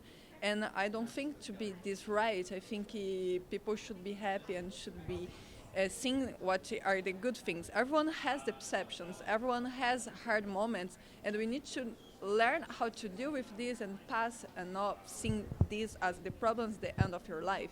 Exactly. And it's wonderful because, you were sharing with me earlier about how, you from experience, from, these organizations that you work with, other teens, how you've really been able to really hear kids out. These teenagers, they want to be heard, they want to be vocalized. They're in the room, and this is why they call this movie The Boy in the Room, because, the child in the room, has feelings, has emotions, and as adults, we live life just going and going and going without really realizing, wow, what is that child really thinking in that room? I'm sure he's not playing video games or reading a book. What are his thoughts? What are his mindset? What's going on there? And so it's wonderful that you were able to really, to give the reality of what really happens in the room for children. Exactly. This movie was made in a very little, small city in Brazil. The name is Primavera do Leste, is in the country.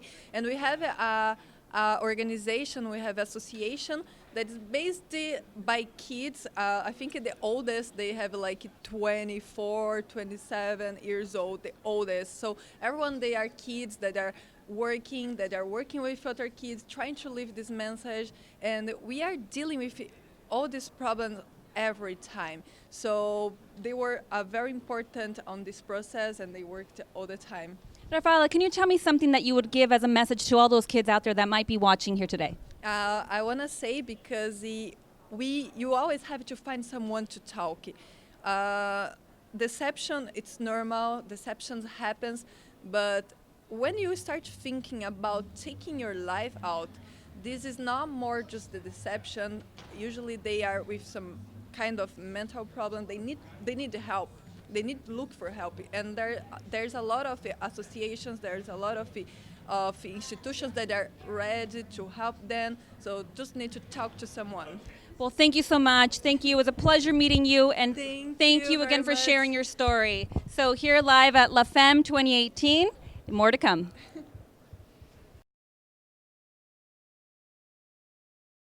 We're here with Camila Rizzo. Camila, you have I think one of my favorite films in the La Femme Film Festival, and I'm not just saying because Kelly is one of your actresses in this, but the subject matter, Headway, deals with some very important issues. Let's talk about that. Yeah, it's a story based on true characters. The film talks about the relationship between a boy, an 11-year-old boy who has autism, and an MMA fighter who is struggling with the idea of retirement. And we tell the story of the relationship between these two characters and how they solve their problems through this relationship. Well, and it's interesting because the backstory, what made you want to tell this story about half of the story, which is the child with or on the autism spectrum disorder? I am a journalist as well, so when I was a screenwriter in a talk show in Brazil, I got to know the story of Igor Nogueira, who is this man who has autism, and he is a jiu-jitsu, he's an athlete today, and he overcame a lot of the symptoms of autism through jiu-jitsu. So I thought it was very important, and it's a very important thing for people to know. Right. And that's what that's why I made this film, to make people to know this story, and maybe it can be an inspiration for people who has autism and has to deal with it. Well, and parents too. Parents that have the discovery that their child has autism spectrum disorder.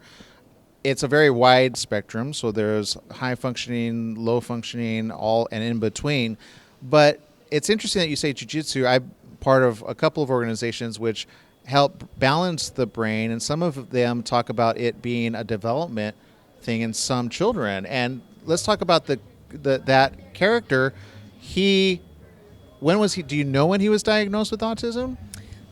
In real life, Igor was diagnosed with 7 years old, but he started jiu-jitsu with 16 years old. Right. Yeah. And now he's like 5 years later. Yeah, he's a different person. Yeah. He got 2 medals this year in the World Jiu-Jitsu Championship in Abu Dhabi, and he overcame a lot of the issues, the touching issues, looking in the eye, the interaction, social interaction issues. He's a totally different person. Yeah, there's something to be said about mind-body development. Very interesting. But this covers a portion that a lot of parents go through. And that's the what do we do? You had some very emotional scenes in this. What was it being on the set there? Well, we studied a lot I interviewed Igor's mom about every emotion and everything that she went through all these years with him, and we tried to reproduce the real stories in the film. And we worked a lot with the casting. We did rehearsals. And we studied together. We saw scenes together of other films that deals with autism, and to be really true with the story and about autism, and to get people more connect with the story. Now, I know Kelly very well. What was it about her that you said, yes, she embodies this mother? She was the first one that we chose in the cast, actually. She's amazing. We did the audition. She was so true. I think what makes me like more in the actor is the eyes, what they can tell me with their eyes, if I see the truth there. And she was amazing, and she's so dedicated. She studied a lot about it, and I really like to work with her, and I hope to work with her more in the future. Well, I'm excited for this. I know it's like a proof of concept for a feature, so hopefully in the future we can see more of this. Thank you for bringing this story to light and helping so many understand what it's like, both living with autism and also being the parents of. Thank you very much. Thank you. Thank you.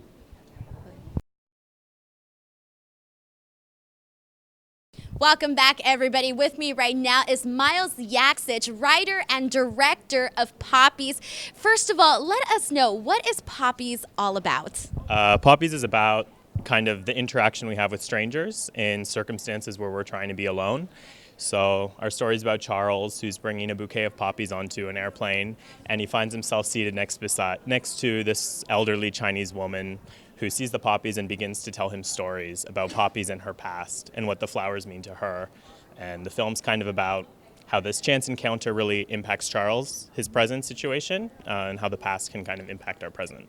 So now, obviously, you also wrote the film. So tell me a little bit about what was the inspiration behind Poppies that led you to, sort of put this together? Yeah, I lived in Southeast Asia for almost 10 years, working in finance. So this is my first film. And the story is really about my experience living in Asia and kind of the impact that Chinese culture had on my perspective, like family values and especially love. The film is all about love, so.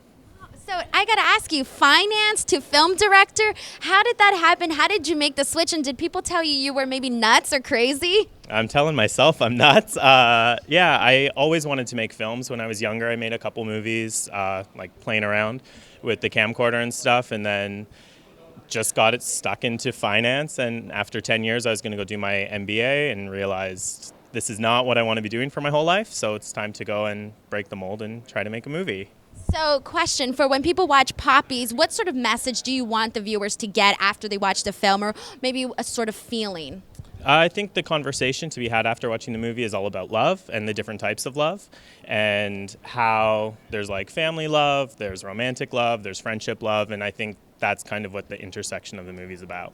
There's all types of love, and then at the same time, there's different ways that people can love, which is very interesting too. So I'm glad that you touched base on that topic. But now that you've got your first taste of creating your own film, do you think that we're going to be seeing any more upcoming projects? Do you already have anything in the works going on, or what do you think? Yeah, definitely. I'm working on my next short right now, which I'm going to be shooting in December, and then hopefully the feature version of Poppies is going to be in production starting next year. Awesome. And last question, how are you enjoying La Femme Film Festival? Oh, I think it's fantastic. I wish that our producer was here, Cindy Lou. She's amazing, and she's going to be here tomorrow. And, it's a great festival. It's celebrating a lot of good film.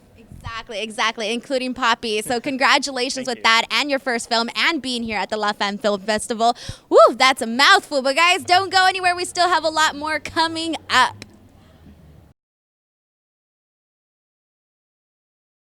And we are here back with Donna McRae and Michael Vale with The Lost Gully. So Donna, share with me a little bit about the story. Okay, well the film is a feature. It's called Lost Gully Road, and it's a supernatural thriller about a young woman called Lucy who goes up to a cabin in the woods to wait for her sister. Oh, what could go wrong, right? Exactly. So can you give us a little hint of what possibly might be going on as she's waiting? Okay, well the film actually centres on about how women left alone aren't really safe. And so the film that's the message that is kind of wrapped up in this genre envelope in the film. But she waits for her sister who never comes, and there's the threat in the house gets worse and worse and worse until a huge ending happens. Is that right? A huge ending. It's a slow burn though, so you need to be a little bit patient if you're a viewer, but it builds and builds and builds. So a little bit of a thrill, right? Oh yeah, and it was filmed outside the hills outside Melbourne, Australia, in a big dark forest in an area called the Dandenongs.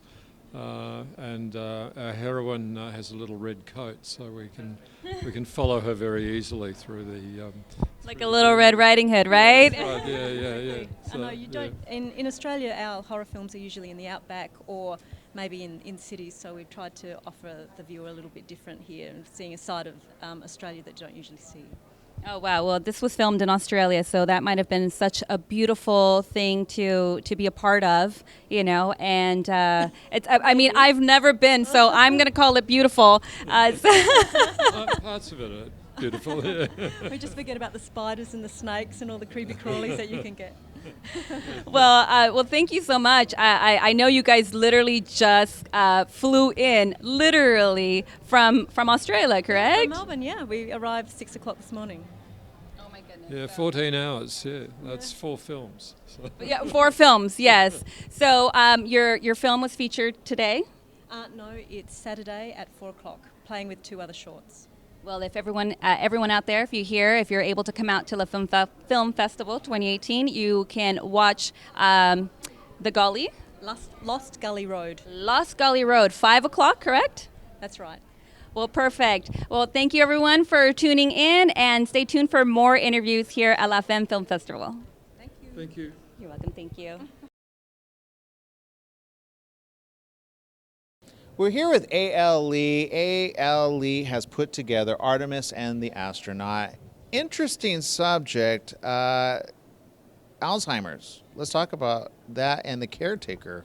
Yeah, I wanted to make a film about the caretakers of Alzheimer's victims because everything that they have to do to care for their family member has to do with suppressing their own needs, their emotions. And in my film, I was thinking about 3 things, about Artemis having to have her emotions to come connected with her emotions again because she had suppressed them so long that she no longer feels the anger and the frustration and love and everything that she had, for her husband. Yeah. And I wanted to also give myself a little secret message to have the Alzheimer's disappear from their lives because my friend had Alzheimer's, and more than anything else, I wanted to be able to see him the way he was. I wanted to rewind like a film the last 2 years of his life so that I could just see the way he was before Alzheimer's erased everything that was so delightful about him. Well, something you shared with me is with Alzheimer's, the first memories to go are your most recent memories or friends that you've met recently, and it slowly goes back. So you knew him how long? 10 years. But he forgot me within a matter of months after he was diagnosed. Oh, wow. Yeah. You bring in an astronaut. That's an interesting, any actor that plays an astronaut on Earth without I imagine that's pretty heavy, right? It is. It's really heavy and it's very hot. And he used to be able to take off his T-shirt and wring it. Oh, wow. Okay. Oh. Well, it's better than a sauna, I guess, just be an astronaut for a day.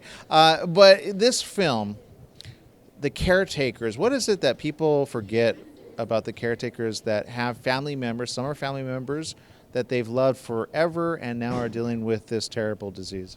Well, their loved one no longer remembers them. And they fight them, and they just don't want them to touch them or be around them.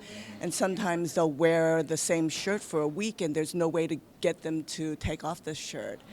And I think that it's a 24/7 job, and it's something that they had never signed up to do, and it's just really a difficult job that they don't get any relief from often. Well, I want to say thank you for putting this film together. I understand it's one of many, and you've got something coming up down the line that you'll bring here at La Femme? This is the second of a 3-part series. The next film is called Purgatory, a Love Story. There's a lot of people are like, I'm in purgatory right now. I don't know about a love story, but okay. No, all love stories are purgatory in nature. There's a little bit of suffering, a little bit of transformation, a little bit of happiness at the end. Right? We'll go with that. All right. Thank you very much for spending time with us. Thank you. All right. Thanks so much. Thank you. Welcome back to the La Femme Film Festival. Denise Salcedo here, and I am joined right now by Margaret Curry, actor in the film Starfish. So first of all, thank you so much for being here today. I'm sure you can feel all the excitement. I'm especially excited to talk to you because we've been talking to a lot of writers and directors, but I have yet to talk to an actor on one of the films and associate producer. Yeah. So Margaret, tell me a little bit about Starfish. Starfish was written and directed, produced, and edited by Shira Levin. And it's set in a small seaside town, and I play Lily, who is an artist and a librarian, and she's just recently had a loss of her dog, her beloved dog, and 3 years before that, her father. So the film opens, it's this intense grief, this period, she's very lost, and she gets a call from her estranged sister asking if her 14-year-old niece can come and stay with her. And then from that point on, a lot happens. So does this film touch a lot on in terms of how someone can get so close to their pet? Because maybe people that don't have pets don't realize just how close of a bond that can be developed.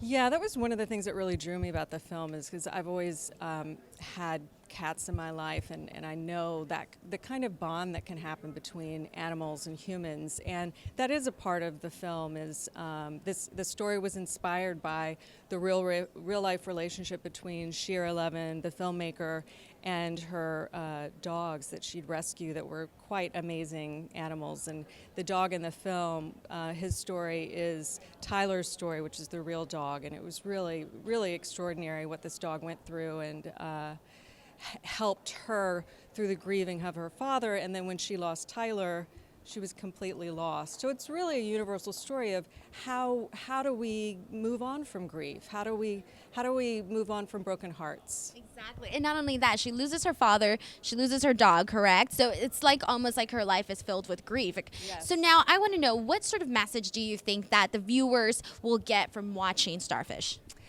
Well, the tagline of the film is Starfish. People are like starfish, but what they grow back is different. And so it's really about the resiliency of our hearts. You know, we find a way to keep on going, and really I think it's the relationships in our life.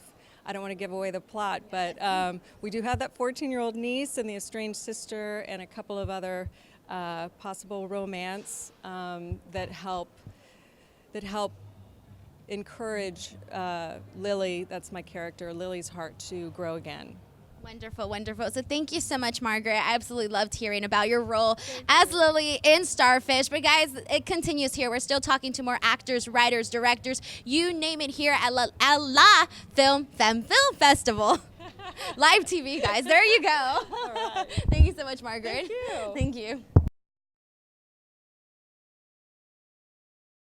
Welcome back, everybody. Denise Salcedo here, and I am joined right now by the very lovely Andrea Pritchard.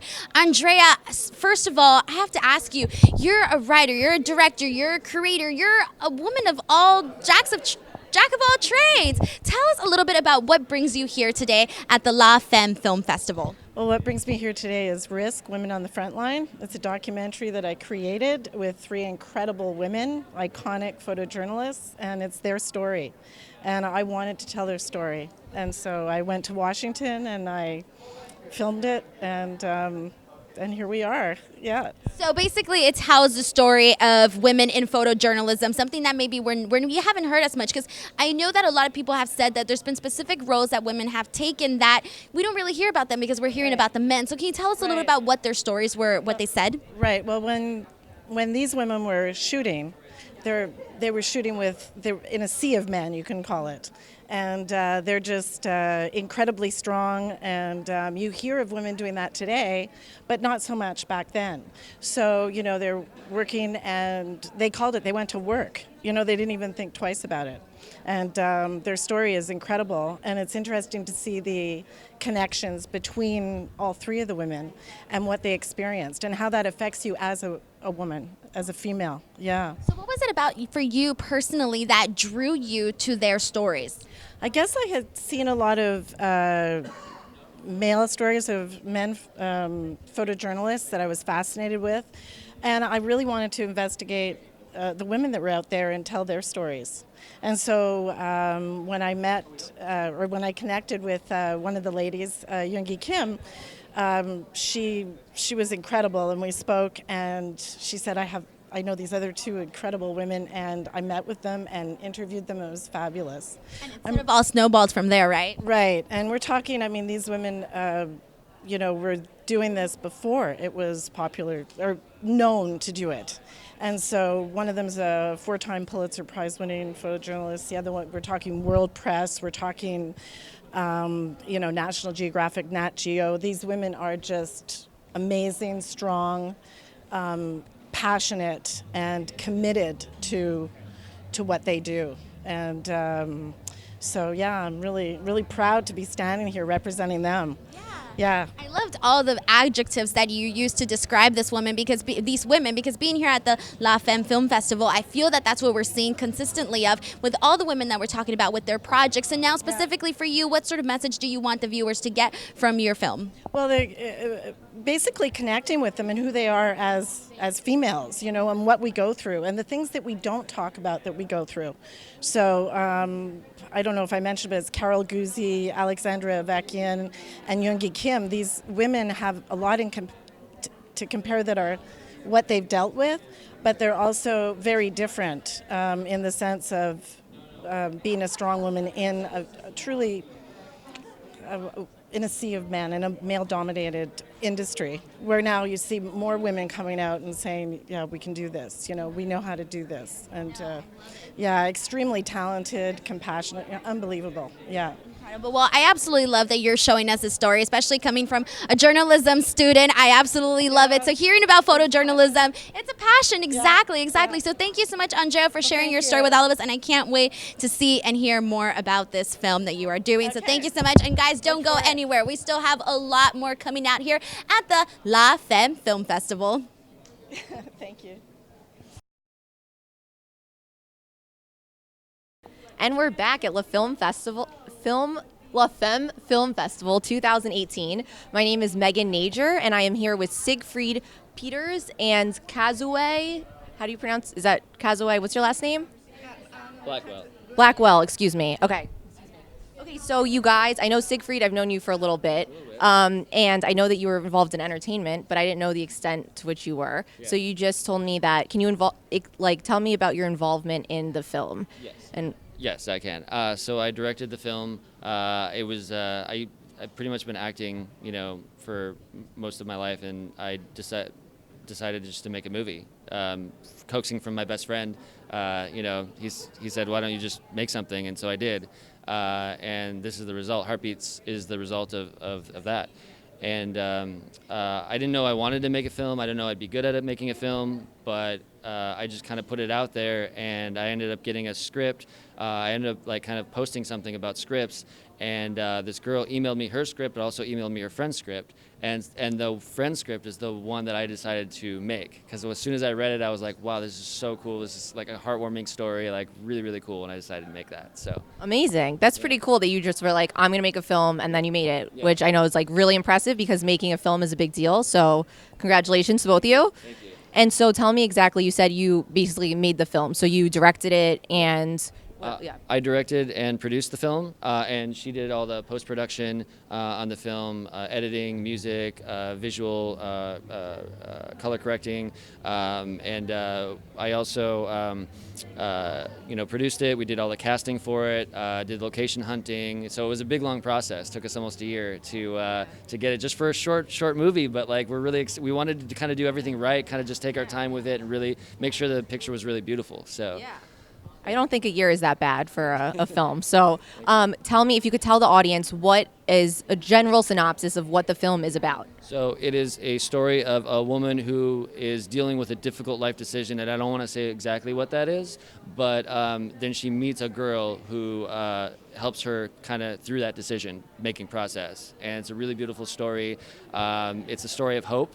So people can feel good after. It's really I don't know, with the music and everything, I feel like it really kind of hits the audience at the end. It's one of those movies. Yeah, I love that. And what about the story grabbed your attention when you read it and you were like, that's it? Just how it was a little unexpected on my part. When I was reading it, it kind of took me a different direction. I wasn't expecting a little tiny twist in there. So the audience has that to look forward to. There's kind of a little twist in there, just being a short 5-minute piece. You kind of almost takes you one way and they're like, oh, it's going over here now. I like that part about it. That's impressive in 5 minutes. Yeah. So has this made you guys obviously make a great team. So has this made you guys want to work together again, which it seems like you do, and two, would you want to do another film? Oh, absolutely. I want to keep making movies. I didn't realize I would kind of have maybe this skill or just this passion for like making movies, directing. Like I wasn't even going to direct the movie, but nobody else wanted to direct it, so I just took it upon myself to do it, and it's gone really well. I would love to make another movie. We're going to maybe make some other shorts in the process, but I want to definitely delve into like a feature, maybe a documentary or something like that, and do that. So yeah. That is awesome. Congratulations, you guys. And if you want to see this amazing twist, your film is premiering when? Sunday from 10 to noon in Venue 2 here at the Femme Film Festival. Thank you guys so much. Congratulations again. Thank you. Have a good one. And we will be back shortly with some more. I'm here with Johanna and Sandra. You have a very funny film. It's a short film, Life, and life is sometimes very comical. How did you put this together, and how did you two meet? Well, it's kind of based on my first year here in LA. I'm originally from Sweden, and when I moved here, I was going through some stuff. I mean, there was like a creative depression. I quit my job in Sweden, moved here, started to get creative, and then this film is like based on that year. Yeah, literally, like all of it. Okay, and you have some characters in here, very interesting. Are those based on real people too? Did you come across somebody that was homeless that thought they were your wife? You know, LA is an interesting city, so well, you did meet. Wow. I met a lot of people. Wow. Yeah. Wow. All right. Obviously, coming to La Femme, is this your first year? It is my first year and my first film festival, so I'm very excited for this. Now, you wrote and directed it. You produced it. You've produced before. Film is your first time. What was that experience like? It was a lot of fun. It was different from live stage performances, but it was a great experience. So I'm looking forward to new experiences. Now, if you could go back and change anything, because there's a process, there's a learning process, what would you change? The timetable. Yeah, I would stretch out the pre-production a lot more than we did, but you live and you learn. So. Well, it's pretty amazing you guys were able to fit this all in a couple of days, right? Yeah. 2 days, and our car broke down also in the middle. Oh, really? Yeah. Oh, well, that's always nice. I mean, did you add that? I mean, there's sometimes parts of life that you include in your film, Life, right? Yeah, that's part 2, like Life 2. Right. Car breaking down and everything that could go wrong went wrong. Yeah. So, yeah. Well, this is obviously now making the film circuit. What's it like being here at La Femme?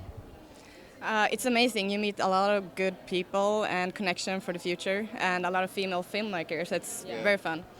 Yeah, we met some great women in the elevator, and they were just so nice.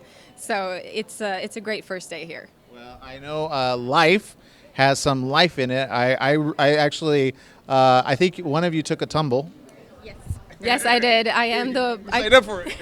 Yeah, I play the blind woman that walks into a pole. So yeah, that's me. Well, you know what? That's a producer, somebody that's willing to be your stuntman as well. Yes. Congratulations, you two, on making a great film. What's next for you guys?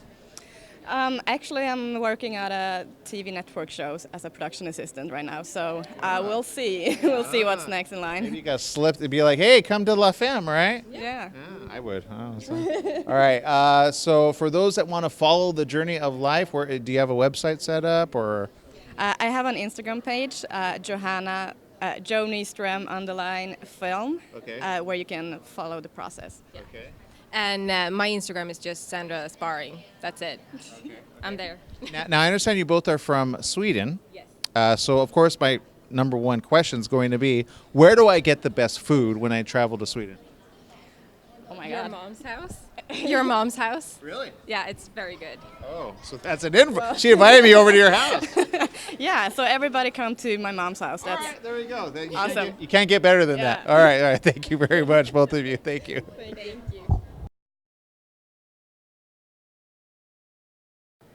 And we are back here at La Femme Film Festival 2018 with this wonderful group of ladies.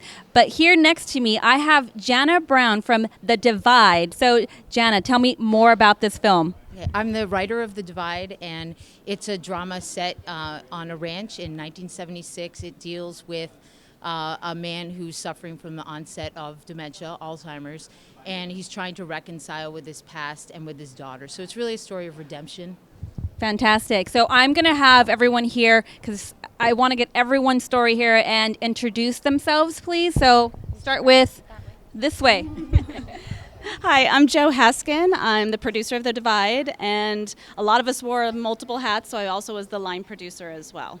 And I've been on the project for about, I think, going on 5 years now. Perry and I have been talking for years about doing a project together, and then he spent many years with Jana writing the script, and then we just started talking about it, and next thing I know, I was making a schedule, and we were setting a date, and we were filming on his ranch, his 500-acre ranch up in Cool, California. And then I got to work with all these other lovely ladies, and so my co-producer, Jen. Co-producer? Yes. So my name is Jennifer Tadlock. I'm co-producer on this, so fortunate to have gotten on the project because of Joe. And absolutely, we had a lot of challenges when we were shooting on the ranch. Just to name a few, we had some major fires going on at the time, where we all had to go get some masks while we were outside because of the air quality was so bad, because they were so close to where we were shooting. A couple other challenges were 5 rattlesnakes in the barn. If you guys remember that, when we were doing a hanging scene. When Barry just kicked it back into motion and just said, let's keep going. But anyway, it was a really, really good time. These are wonderful people. I was very excited to work on a project like this that dealt with Alzheimer's even more so, and very, very fortunate to be involved with this. So, and we also, you can't make a film without having incredible editing, and that would be our editor, Gillian. Hi, my name is Gillian Hutching, and I'm the editor on The Divide. And one of the major challenges for this film as far as editing was that the director, because it takes place on a ranch, wanted everything to be very slow and languid, like the pace of a ranch. But I was saying, well, the movie, though, has to keep it a good clip or the audience is going to get bored. So that was a challenge, and everyone seems very happy with the pacing of the movie. And as Joe was saying, some of us played double duty, so I was also the music editor with Jay Unger and Molly Mason, who did a beautiful score on this.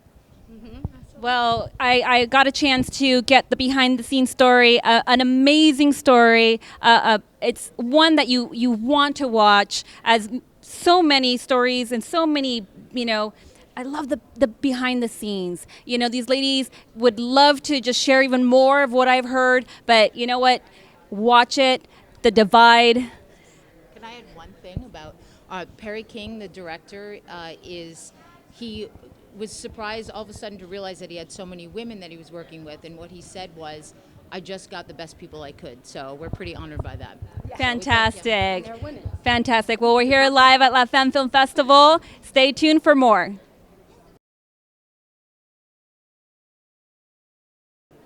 Welcome back to La Femme Film Festival 2018. I am hanging out with Dory Simon. Dory, I have to ask you, first of all, I'm very interested in hearing about your project In Her Shoes, India, especially because it touches base on something that is going on right now. Obviously, it's a documentary film, but can you tell everybody a little bit about it?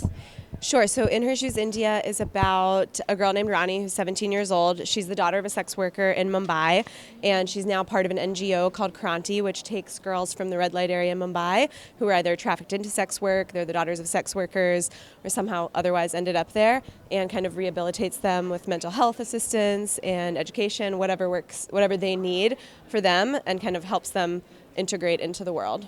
Well, it's very scary to hear about sex trafficking, and unfortunately, it's something that has expanded here into the United States. I want to know, in terms of working on this project, what were some of the biggest challenges for you? I think our biggest challenge was just dealing with such intense content and having the responsibility to tell their story. The girls that are in Kranti are really young, so it's not just Rani, it's some other girls as well that are part of the story, and they've all kind of experienced some trauma, and we wanted to be honest without kind of exploiting them. And the goal was to kind of build a bridge between our audience and them to show that we're similar, which isn't really that challenging, but there's a lot that goes into something like that when you're putting it into a film. Was this an emotional for you, because seeing them and maybe hearing their stories, and obviously like thinking about what they've been through, and these are young girls, you can't help but to feel like this horrible pain for them. How did you feel for that? Yeah, I mean, I think when you're there as a filmmaker, as a journalist type, you're trying to kind of stay outside of that and really be focused on just my job at hand and telling that story. But of course, it's always emotional, and they like really pulled at our heartstrings. I mean, they invited us into their home. They all live in one house together, which is in the film, and we spent most of our time with them there. So it was pretty strong. A strong bond essentially was formed. So now for you, obviously you said how you felt while you were doing this project and sort of having to step back. But now for the audience, when they watch this, what sort of message do you think that they're going to get, and sort of feelings that they're going to get after watching this? Yeah, I think that the goal is, and what I've heard feedback on, is that Ronnie and the other girls are really relatable, and people are surprised by that, because we're not trying to make, poverty porn. We're trying to kind of show them in their reality, which is poor, but they're doing everything they can to just like be normal teenage girls. And they love Instagram, and they love dressing up, and that's kind of what they do. So I think that people find a connection and relatability that they're surprised by. Give them a personality other than just being a victim, essentially. Exactly, yeah, because that's not how they see themselves. Like, we actually present Ronnie not as the daughter of a sex worker or not as anything else. We call her a revolutionary, because that's what Kranti means. That's the NGO that they're a part of. So we presented her with that title, nothing else, because that's what matters for her. Amazing. No, I absolutely love hearing about issues like this. I've been like heavily invested in learning about sex trafficking and all of that, and how, like I said earlier, coming into the United States. So hearing about this, In Her Shoes, India, absolutely sounds incredible. So thank you so much, Dory, for coming on and not only working on this project, but now telling us a little bit more about it. All right, everyone, don't go anywhere. We still have more incredible interviews coming up, so many more incredible stories, so stay tuned.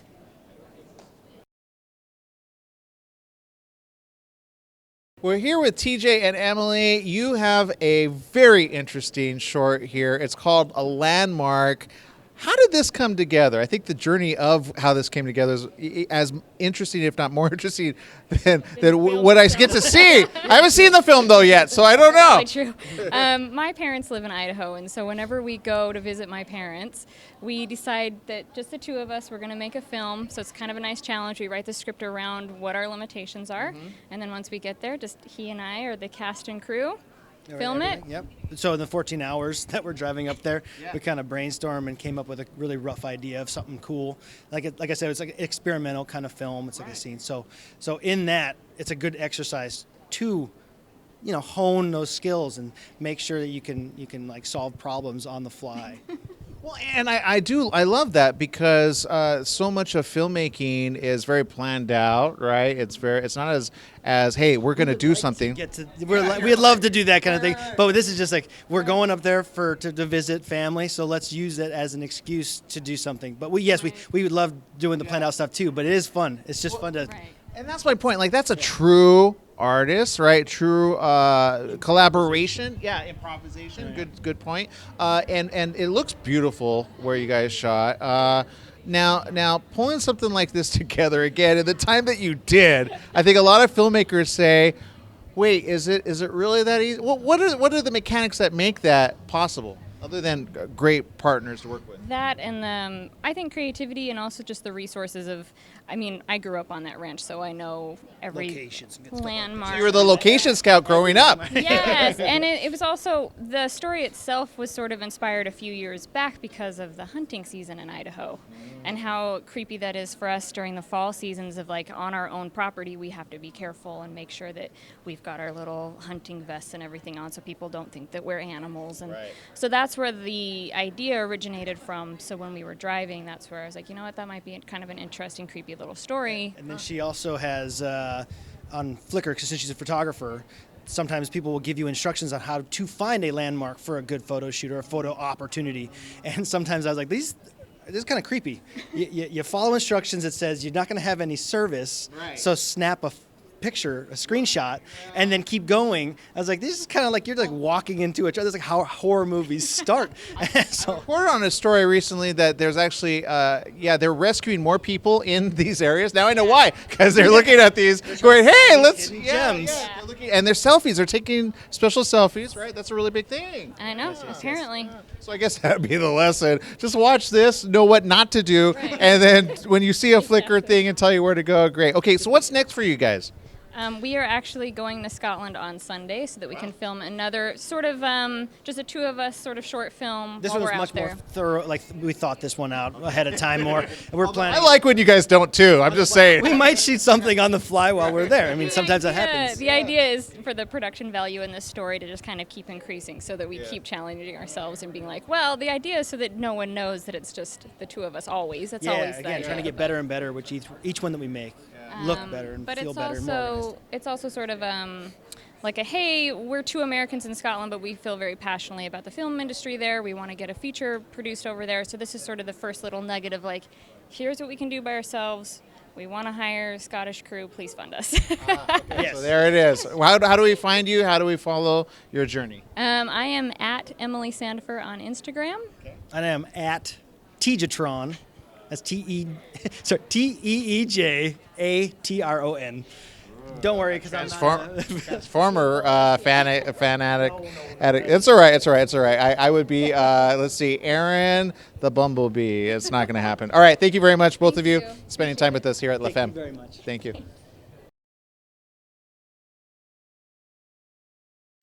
Hi, I'm Megan Nager, and I am at La Femme Film Festival, which I cannot say, 2018, and I am here with Catherine and her film. She was just telling me about it. It's absolutely fascinating. It's a documentary. And Catherine, can you tell us a bit more about basically tell us the name of your film and what it's about?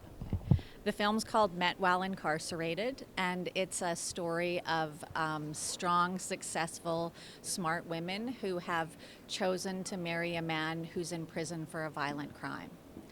And it's their love stories. They're surprising and unconventional love stories. Wow.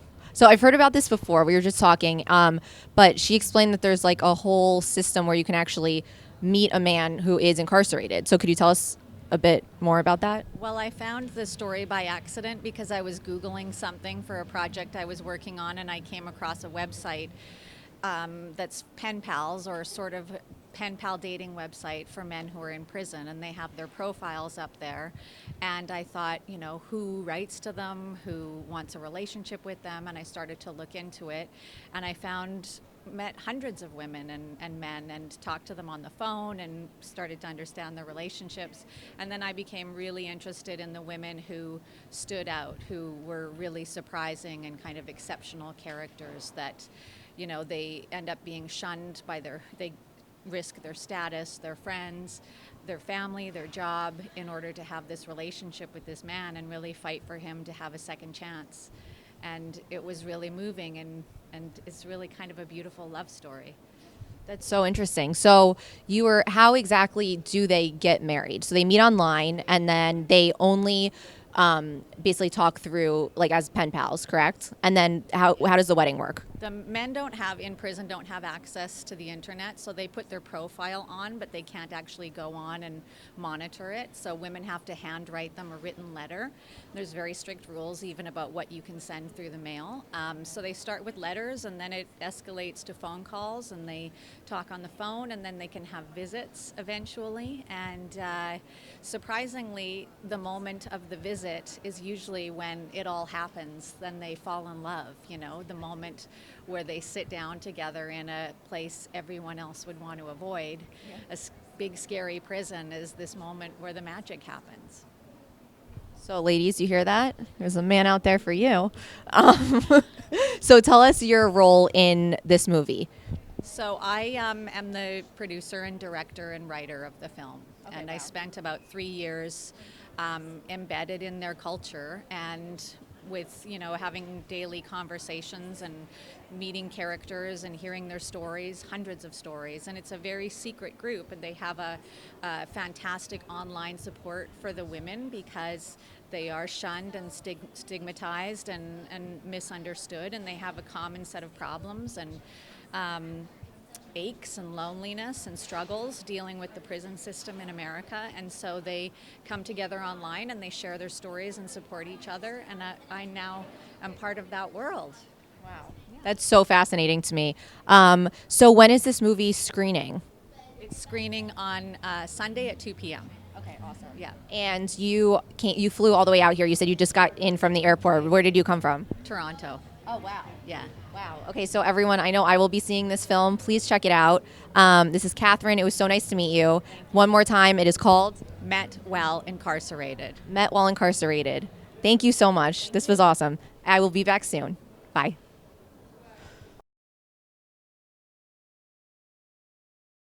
Welcome back, everyone. I am now hanging out with Director of Mixed Signals, Tracy. Tracy, I have to ask you, this is a pretty cool setup here. Can you tell us a little bit about Mixed Signals and what it's all about? Absolutely. Mixed Signals is about a man and a woman misunderstanding each other, which has never happened before, I don't think.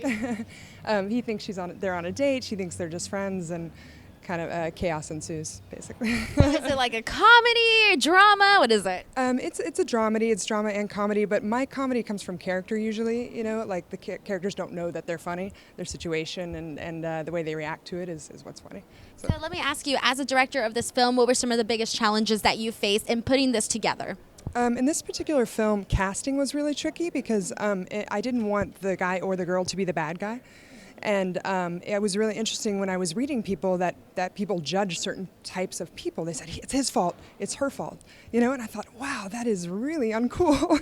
You know, I thought we were past that. But so I had to find two people that just felt like equals and that would play off each other, and it was just really tricky, and I learned a lot as a human being looking at the way people looked at other people. So what is it about the film that you personally enjoy? I kind of like the message because I really do show both points of view, and you know there's a lot of stuff going on right now with people that don't have good intentions out there, and these two particular people do have good intentions, and so I tried to just show 2 points of view of how we could misunderstand each other and how signals could be confused with well-intentioned people. So now, what does it mean to you to have your film here shown at the La Femme Film Festival, especially being a woman, female director, which, let's face it, there aren't very many of us, but we're trying to get the word out, trying to get it all out there. So let me know, what was that experience like for you? We screen on Saturday, so I'm very excited about that. It's my 3rd time at the festival, so thank you, Leslie. And every single time I've come here, it's been great to celebrate other female filmmakers, and just we don't get to always group together like this and just share. It was funny because some of the women's festivals it's ironically when I don't feel like a female filmmaker, I just feel like a filmmaker. It's great actually. And that's the way it should be, honestly, yes. Tracy. So I feel like because of that, La Femme Film Festival that's what they're trying to do. They're trying to get it out there by women for everyone, but also make it feel like, oh no, I'm not just a female director. I am a director. Take out female, take out male. This is what I do. Tracy, thank you so much for talking to us, and I honestly can't wait to see the viewing of Mixed Signals this Saturday. All right, everyone, don't go anywhere. We still have a lot more interviews coming up. Hey guys, it's Megan Nager again, reporting from La Femme Film Festival, and I just got it right, so congratulations to me. Okay, I am here with Jeff Ryan, and I'm sorry, you've told me your name. Veronica Zopolo.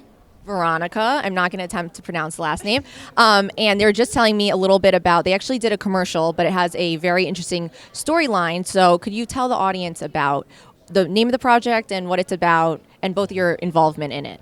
Sure. The project was for the fashion brand Kipling, and it was initially supposed to be like a social media ad, and they were doing a branding project with Star Wars, and so they kind of came to me and wanted to do something really epic because they needed to match the Star Wars theme, and so we created this storyline about the female heroine played by Veronica, who basically the project's called Bringing the Galaxy Together, and it deals with dark forces and her struggle to bring unity to a very polarized galaxy, which maybe has some current themes woven into it. And so that was really the theme that we worked with, and then got to play with a lot of the Star Wars imagery and iconography, and really for what is, at its core was a commercial, bring it to a whole nother level and create something that was an immersive and visceral experience that has a really positive message, and Veronica was an amazing female heroine in it.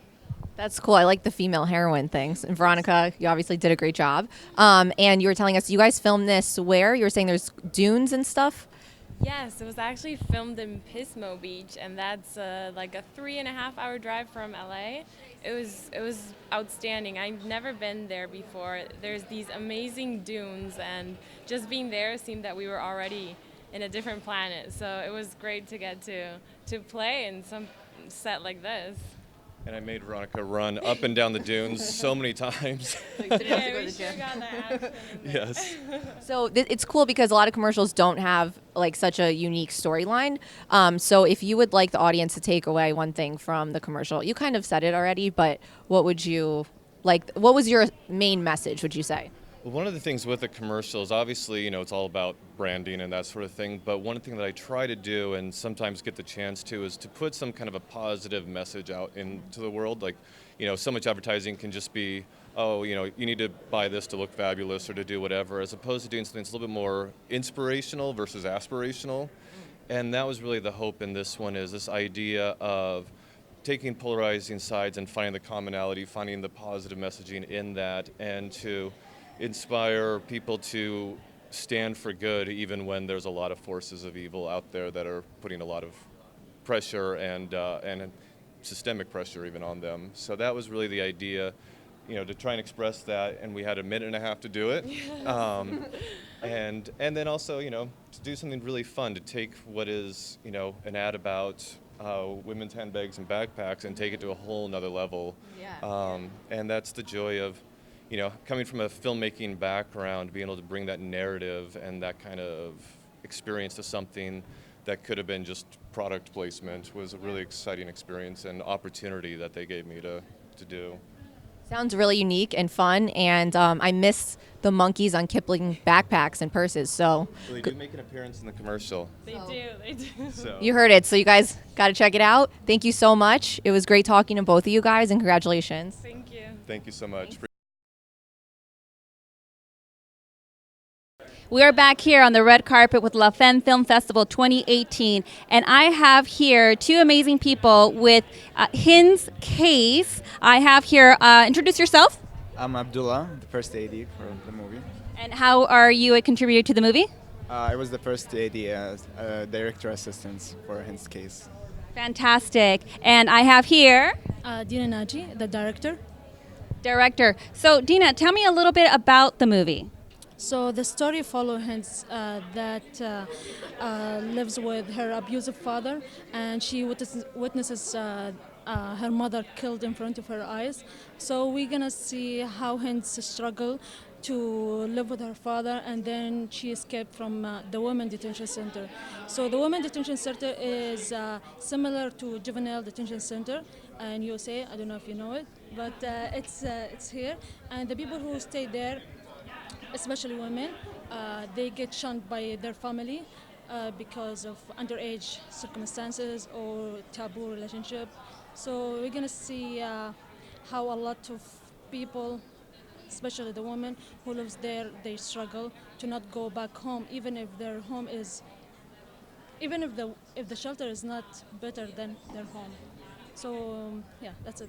Such an amazing story of empowerment for women, especially trying to figure out what right is, what wrong is, but truly believing in their heart, knowing that, I don't stand for any of this, and regardless of support or no support. So love that. I love hearing that, you've created such a movie, and it sounds so beautiful, and probably going to be one of my need to watch movies. So Abdullah, tell me a little bit more about your participation in the movie.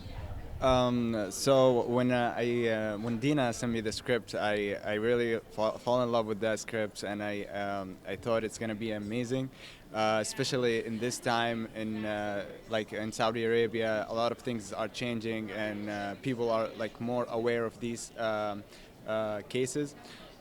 So I started preparing with Dina all the locations and all that stuff, and it was hard for us to film such a story in LA. Like a Saudi, you have to find a perfect location, and the actors. We struggled a lot with finding the perfect cast, but it turns out great, and she did an amazing job. So. Well, it sounds fantastic. I cannot wait to see it. I'm sure you viewers out there also cannot wait to see it. An inspiring and motivating movie here at La Femme Film Festival. We're here with Grace and crew. You guys did a great job on this feature film. What's the name of it? Thank you. It's called When We Grow Up. And this is a different, what will we classify this? A comedy, drama? Yeah, dramatic comedy feature film. Yes, yeah. It looks great, by the way. The story, though, take us through that.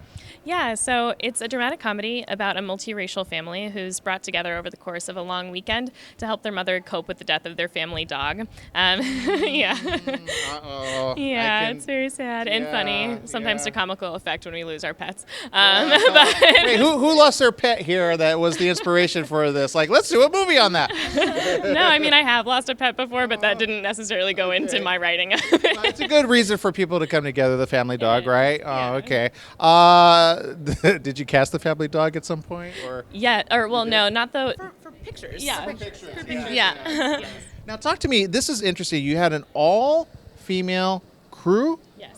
How did you guys, first of all, who are we here with? Hi, I'm Zarina Wan. I'm the director. And I'm Simone Stadler, co-producer. Fantastic. So coming together, did you guys all know each other first, or?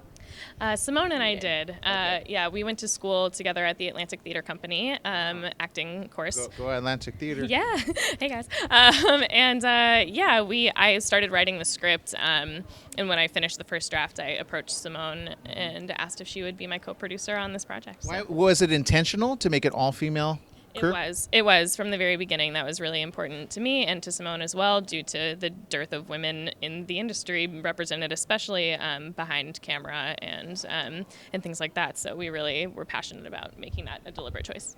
And being here at La Femme, what better? Like, did you know you were going to be at La Femme when you put this out, or it just kind of fell into gear?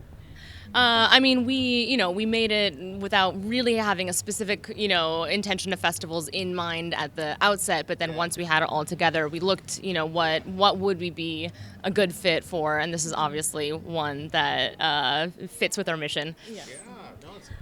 I was actually here last year with a short film of mine that I directed and wrote. And so when we were talking about festivals, I was like, hey, we should apply for La Femme again. Yeah. And here we are. Well, I'm so glad you guys came, because I saw the previews and I can't wait to see the feature. But what's next for you guys? Is there something you're talking about down the line now, next? Yeah, I'm currently writing 2 different projects. One is a horror comedy, probably a mini-series or potentially a pilot, and then the other is more of a straight drama feature. I don't normally watch horrors. I try to stay away, but you threw in the comedy, so I think that'll get me. I really like blending genres. That's good. Yeah.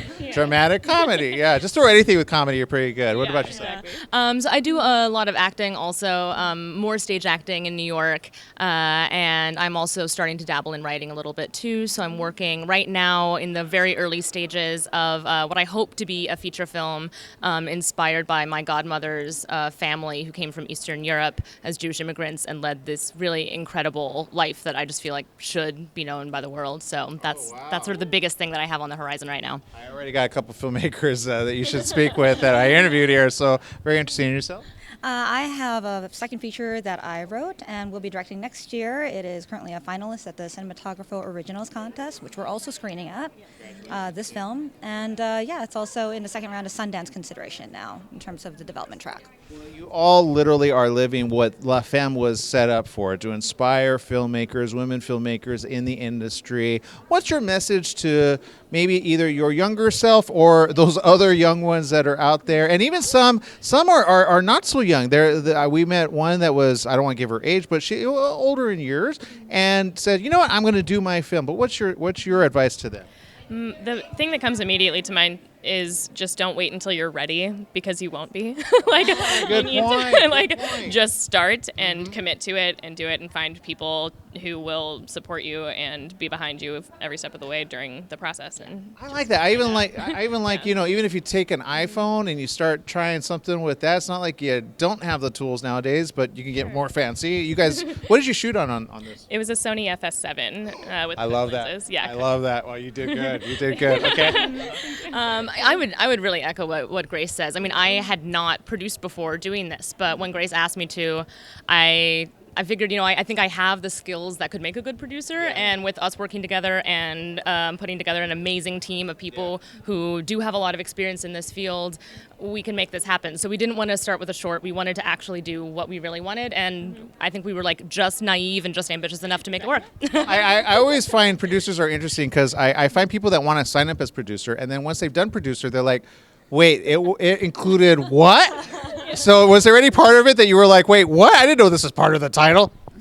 Yeah, I mean, you're just kind of juggling 12 flaming swords the entire time. So it was just a huge amount of logistics, and what I ended up doing a lot of work on was on location, because we're a low budget feature, just making friends with the community and finding people that would host us and donate food to us and bring us like sets of black balloons every couple of days for just like weird things that you'd never imagine you were doing. But it was so rewarding to make those connections with the community that wanted to help. As I heard once by Mark Burnett, he says you're basically the first person in and the last person out as a producer, right? And everything in between that nobody else is there for, you learn it, right? What about yourself? I would say just tell the truth and be truthful, be sincere, be yourself, because that's where the best stories come from. Yeah. Well said. Well, you've heard it from this amazing crew and cast and everything in between, filmmakers, future filmmakers. I look forward to seeing what comes to you guys next. Thank you for joining us here at La Femme. Congratulations on all your success. More right here at the La Femme Film Festival 2018. We'll be right back.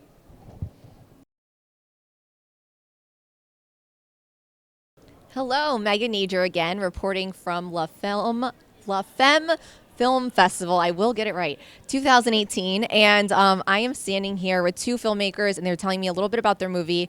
It sounds amazing. So could you tell us the name of your movie and what it's about? Sure. My name is Christine, and I'm the director of Panorama Jam It to the Top. Okay, cool. So it's called Panorama Jam It to the Top. So I like that name a lot. Could you tell us a little bit about, like, a quick synopsis? Right, so it's a documentary that follows a vibrant community of people in Brooklyn who love steel pan and are fighting to keep it alive and well. And it follows their journey to compete in this huge panorama competition, and it kind of shows how their love for the steel pan helps them to overcome obstacles and to participate in something that's important to them and important to the Caribbean community. Okay, so when they were telling me this, I wasn't sure what a steel pan was, and it's a type of drum. It's a Caribbean tradition, is it? It's a traditional, it's a cultural from Trinidad, and it's an instrument that they play called steel pan, and it's pretty much of the bands coming together for a competition, which is the steel pan, which is the panorama competition that's held every year in Brooklyn, New York, around the Labor Day weekend, and that's pretty much, and the documentary basically just follows the journey because it's only 10 minutes each band gets to play, but they actually practice for the entire summer to make it to that event. So it's like the Olympics for drummers, kind of, for steel pan drumming. That's really cool. I had never heard of it, and so it's kind of like that movie. It's a really cheesy movie, like Drumline, where they go and they literally compete with each other, right? And so there is a person who judges, who goes on to the next level. Is that how it works? There's a panel of judges, so you have the panel, and everything happens in that one night. You find a winner in that one night. Yeah, so each of the bands, they go on stage, they have 10 minutes to perform, and they're judged on the quality of their music, their appearance, and of course keeping within the time constraints. So, and then that night we hear who wins, and they're crowned the Panorama champions. That's really cool. And you told me that you actually play the steel pan, correct? Yes, I haven't played recently, but I played for about 10 years when I was about 8 till about 20, and it's very much a big part of who I am, and I'm very close to the community and people who play steel pan. Cool. That sounds awesome. And so you did not compete in this competition? No, I was filming it. You're filming it, okay. You couldn't do both at once, I guess. It'd be really hard. So if there is like one message or a takeaway that you would want your audience to know from this documentary, is there anything that you guys specifically would want? I would say that, steel pan has been around for a really long time in Brooklyn, and that there are a lot of I guess, outside forces that are slowly chipping away at it. You know, the rents are going up. It's harder for people to get spaces. It's harder for people to acquire instruments. The neighborhood is changing. People are calling the cops and shutting down the bands earlier. So if we don't really invest in steel pan and really make a conscious effort to keep it alive and vibrant, then it might not be there 10, 20 years down the line. So we need to really shine a positive light on steel pan and really get people involved. Come out, come to a panorama event, come to a pan yard, and just really enjoy the music. It's beautiful. Sounds really cool. I want to go watch. And you, just really quickly, tell me your roles again. I know you guys obviously make a great team, and you said you've worked on projects together. So, I was the director and the producer. And I was the editor of the film. go check it out. Tell me one more name. I can't say the name because I can't say anything today though. Honestly, I can't. I'm like, no worries. It's called Panorama Jam Into the Top, and we're screening at the Regal Theater on Saturday at 3 p.m. Come check us out. You heard it, ladies and gents. I don't know what that means, but come check it out. I'm Megan Nager, and thank you so much. We'll be back shortly. Thanks, guys. Thank you. No worries. That was hilarious. Hello, Megan Nager. I am back at La Femme Film Festival 2018, and I am standing here with Ina, and she was just telling me a little bit about a documentary feature she created that sounds incredible. So, Ina, could you tell us the name of your film and a little bit of what it's about? It's a documentary film. It's a feature film about women and about women power. It's about the respect for the women and the respect for the ocean. So it's a deep philosophical story different about women, different ages, from 10 years old until 83. I have a very different destinies, very different lives. And they're all so strong, and they all go through so many things, and how they made it and how they survived. It's very respectful, so it's very inspiring. Yeah, it sounds exactly like it's very representative of this film festival, female empowerment. And you said there's 9 main characters, and Ina basically kind of interviewed them and talked to them about these big dreams and aspirations that they had. And she told me that she began this project 6 years ago, and the first person she interviewed, could you tell us a bit about that? First person was actually a very young and tiny girl. I met her.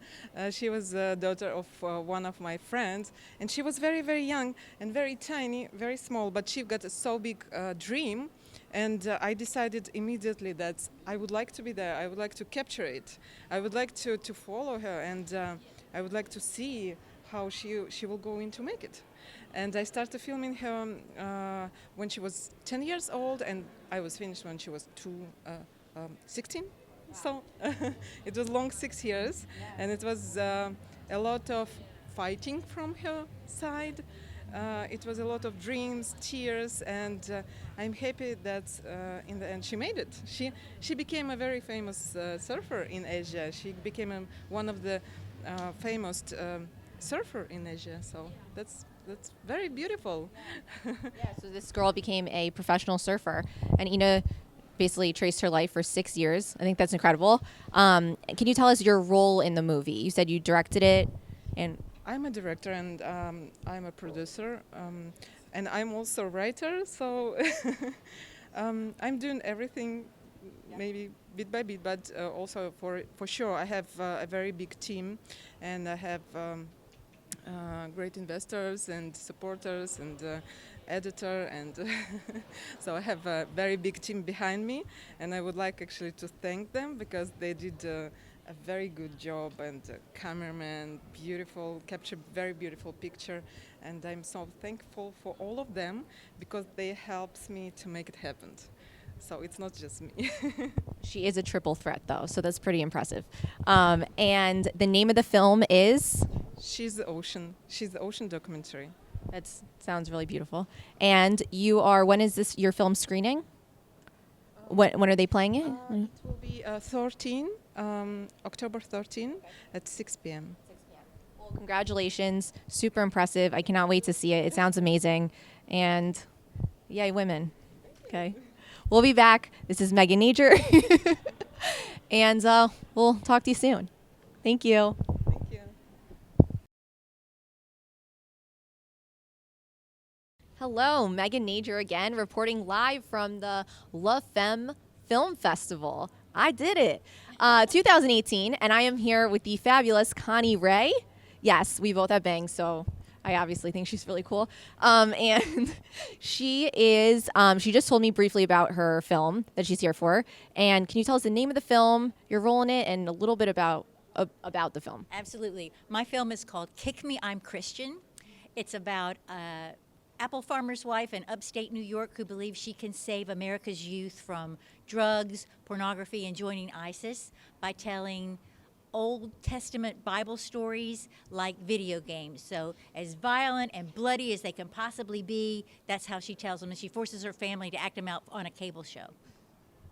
That's really unique, actually. I've really never heard. That sounds amazing. And you said it's a dark comedy. It's very dark, but it's hilarious. Okay, so yeah, it sounds really interesting. And this is a feature or a short. It's a web series. Cool. It's a web series. Awesome. Okay, and then you were lead and you also wrote it. Right. I wrote it. I'm Betsy Rafferty. I'm the insane woman who thinks she can save America's youth from joining ISIS by telling them stupid stories from the Old Testament.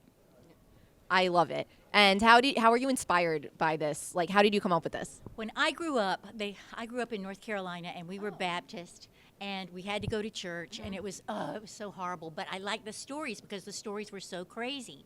And I had a side business betting kids that I could find stuff in the Bible that was insane, like golden hemorrhoids and dead foreskins and bears who attack teenagers, and I would always win. So it was a great side business. So in grown-up land, I thought this would be hilarious because I had an endless supply of stories in the Old Testament because those stories are nuts. Yeah. And if I turned them into violent, because they are violent, if I turned them into modern-day stories, that's how I got it.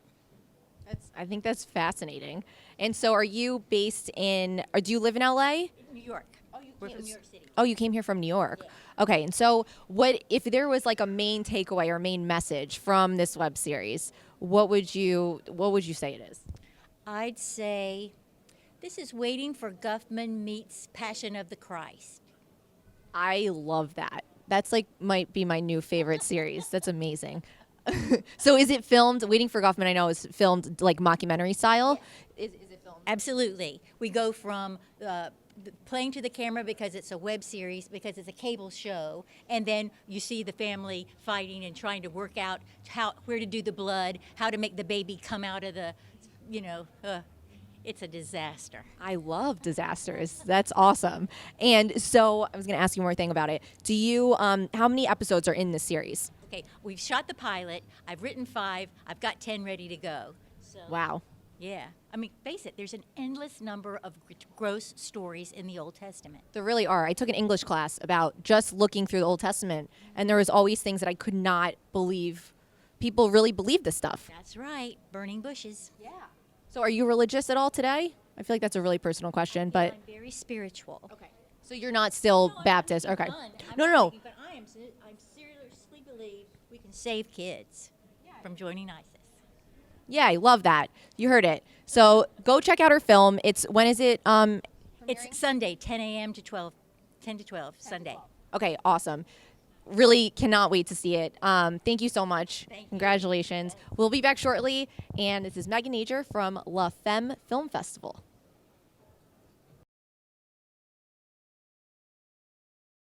Here with 2 awesome filmmakers who are based out of Toronto, and tell the audience your name and the name of your film and just all about it.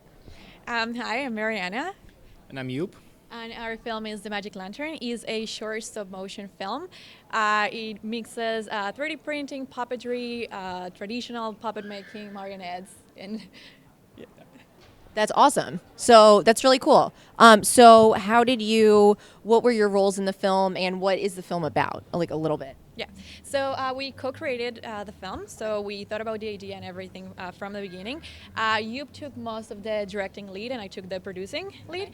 And the film is about that fear of growing up. So it's a coming of age story. It's a fear of growing up and like facing adulthood and all the responsibilities that with it.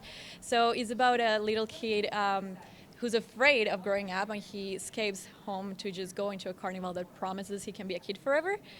But the carnival is not what it seems to be.